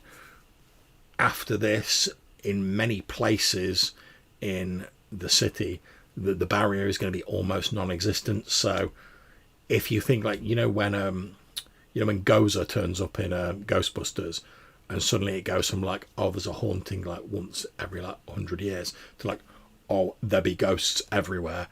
It's basically, yeah, it's basically going to be like a less comic version of that, because the thing that normally protects the world of the living from wraiths, etc., is something that Giovanni called the Sidario, or the barrier, and it's just like a membrane between the world of the living and the dead that stops the two from interacting. It's already low in Venice, so thanks to the sort of plague that occurred there in the past and all those hundreds of deaths. Now with all this that's going on, in some places it's going to be non-existent. So the amount of hauntings and ghosts, even fairly weak ghosts that are able to influence the world of the living, is going to rise dramatically. Also, the population of like kindred is going to have drastically fallen, because like pretty much most of the Carter that were in the city at the time were here, and now most of them have either left through this weird void to go wherever and aren't going to appear in the near future, or they've been killed. So there's going to be less vampires about, and there will be like, let's be around the bush, let's call it what it is. There will be like a church cover up of what has occurred here. In the news in the weeks that follow, it'll probably be portrayed as like a terrorist attack or something similar, and it'll be covered up, because a lot of people won't really have seen the whole like vampire stuff that goes on. They'll have just seen a load of people with guns shooting up the place, so they'll be like, yeah, terrorists, that makes sense, and it'll be sort of covered up like that. However, with the sort of kindred presence rapidly diminished, the Second Inquisition will be able to take a much stronger sort of stance against kindred and other sort of unnatural creatures that exist. Although, as a sort of unintended Brucey bonus of there being more ghosts and more hauntings, a lot of their time will be taken up with that, so they won't be able to like 100% like, yes, all of our time is dedicated to hunting down vampires. So there will be a brief respite. So with all of that sort of said, how do you guys imagine over like the next few weeks, the next month maybe, what do you envision being the sort of fates, I suppose, of your characters and your coterie as a whole?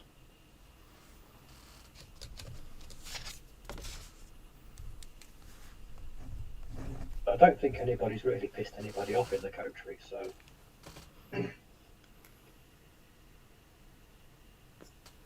I guess like if we are sticking together, given all the everything that was just outlined, I guess it's a sort of survival situation now. Like going much deeper underground. Which I guess Hugo being a it's sort of like guerrilla has some ideas for, and Franco has some very underground fens. So I don't know. Do we do something with that, or are we maybe if we are still bound up as a coterie, are we hiding out in our own cellar or something? Like I say, I'm literally throwing this open to you guys as to like assuming we're going forward, what sort of shape the campaign's going to take moving forward. Obviously, it's going for those who are in the previous sort of London campaign that I did. It's going to be more of that sort of style where you have to stay a bit low and under the Inquisition's radar. Yeah, it's a sort of like post-apocalypse now locally because we kind of vampires lost now. I do kind of see it as more of like a guerrilla warfare. Yeah, sort of like city being more or less like occupied by these hunters, and we're doing like guerrilla warfare against them when we can. You know, sort of saved the former head of the family.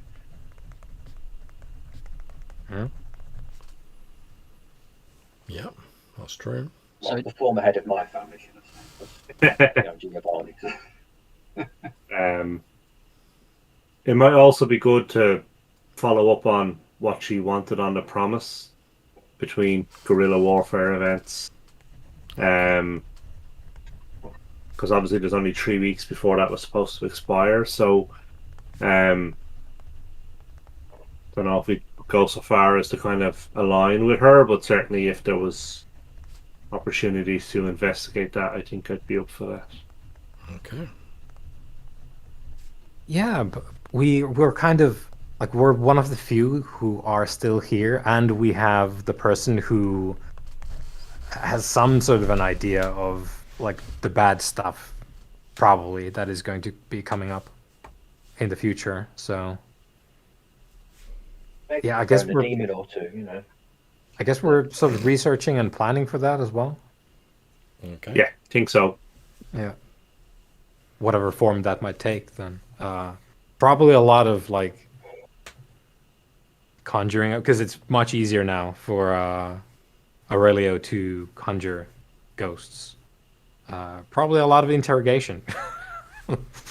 Yeah, I of mean, spirits. obviously the necromancy is still like a big thing. Like you say, it is quite a lot easier, but also the talents of Hugo and Franco with their sort of contacts and stuff like that will come more to the fore, because you're going to have to like lie low and rely on contacts and sort of resources and stuff like that to keep yourself ahead of like hunters and angry ghosts and stuff like that. I would say it's probably a couple of weeks before we all actually meet up again, to be fair. Okay. So maybe Franco goes to live with an Nosferatu for a bit. Of course, he's going to be safe as fuck there, isn't he? Oh yeah. Yeah, I'm a bit worried about the younger influence. I'm wondering if this Patricio wants to stay out and go into hiding with myself temporarily. I'm not sure what his feeling will be on it. Or do you think everyone's just going to rally round and sort of help each other while all these hunters are about? I'd say it pretty much shores up Patricio, to be fair, because he was advocating more friendship. He's going to get that in a roundabout way, but he's going to have to rely more on the clan to defend him.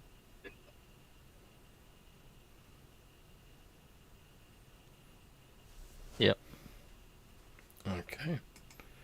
Because I think technically the Nosferatu is going to be the biggest clan.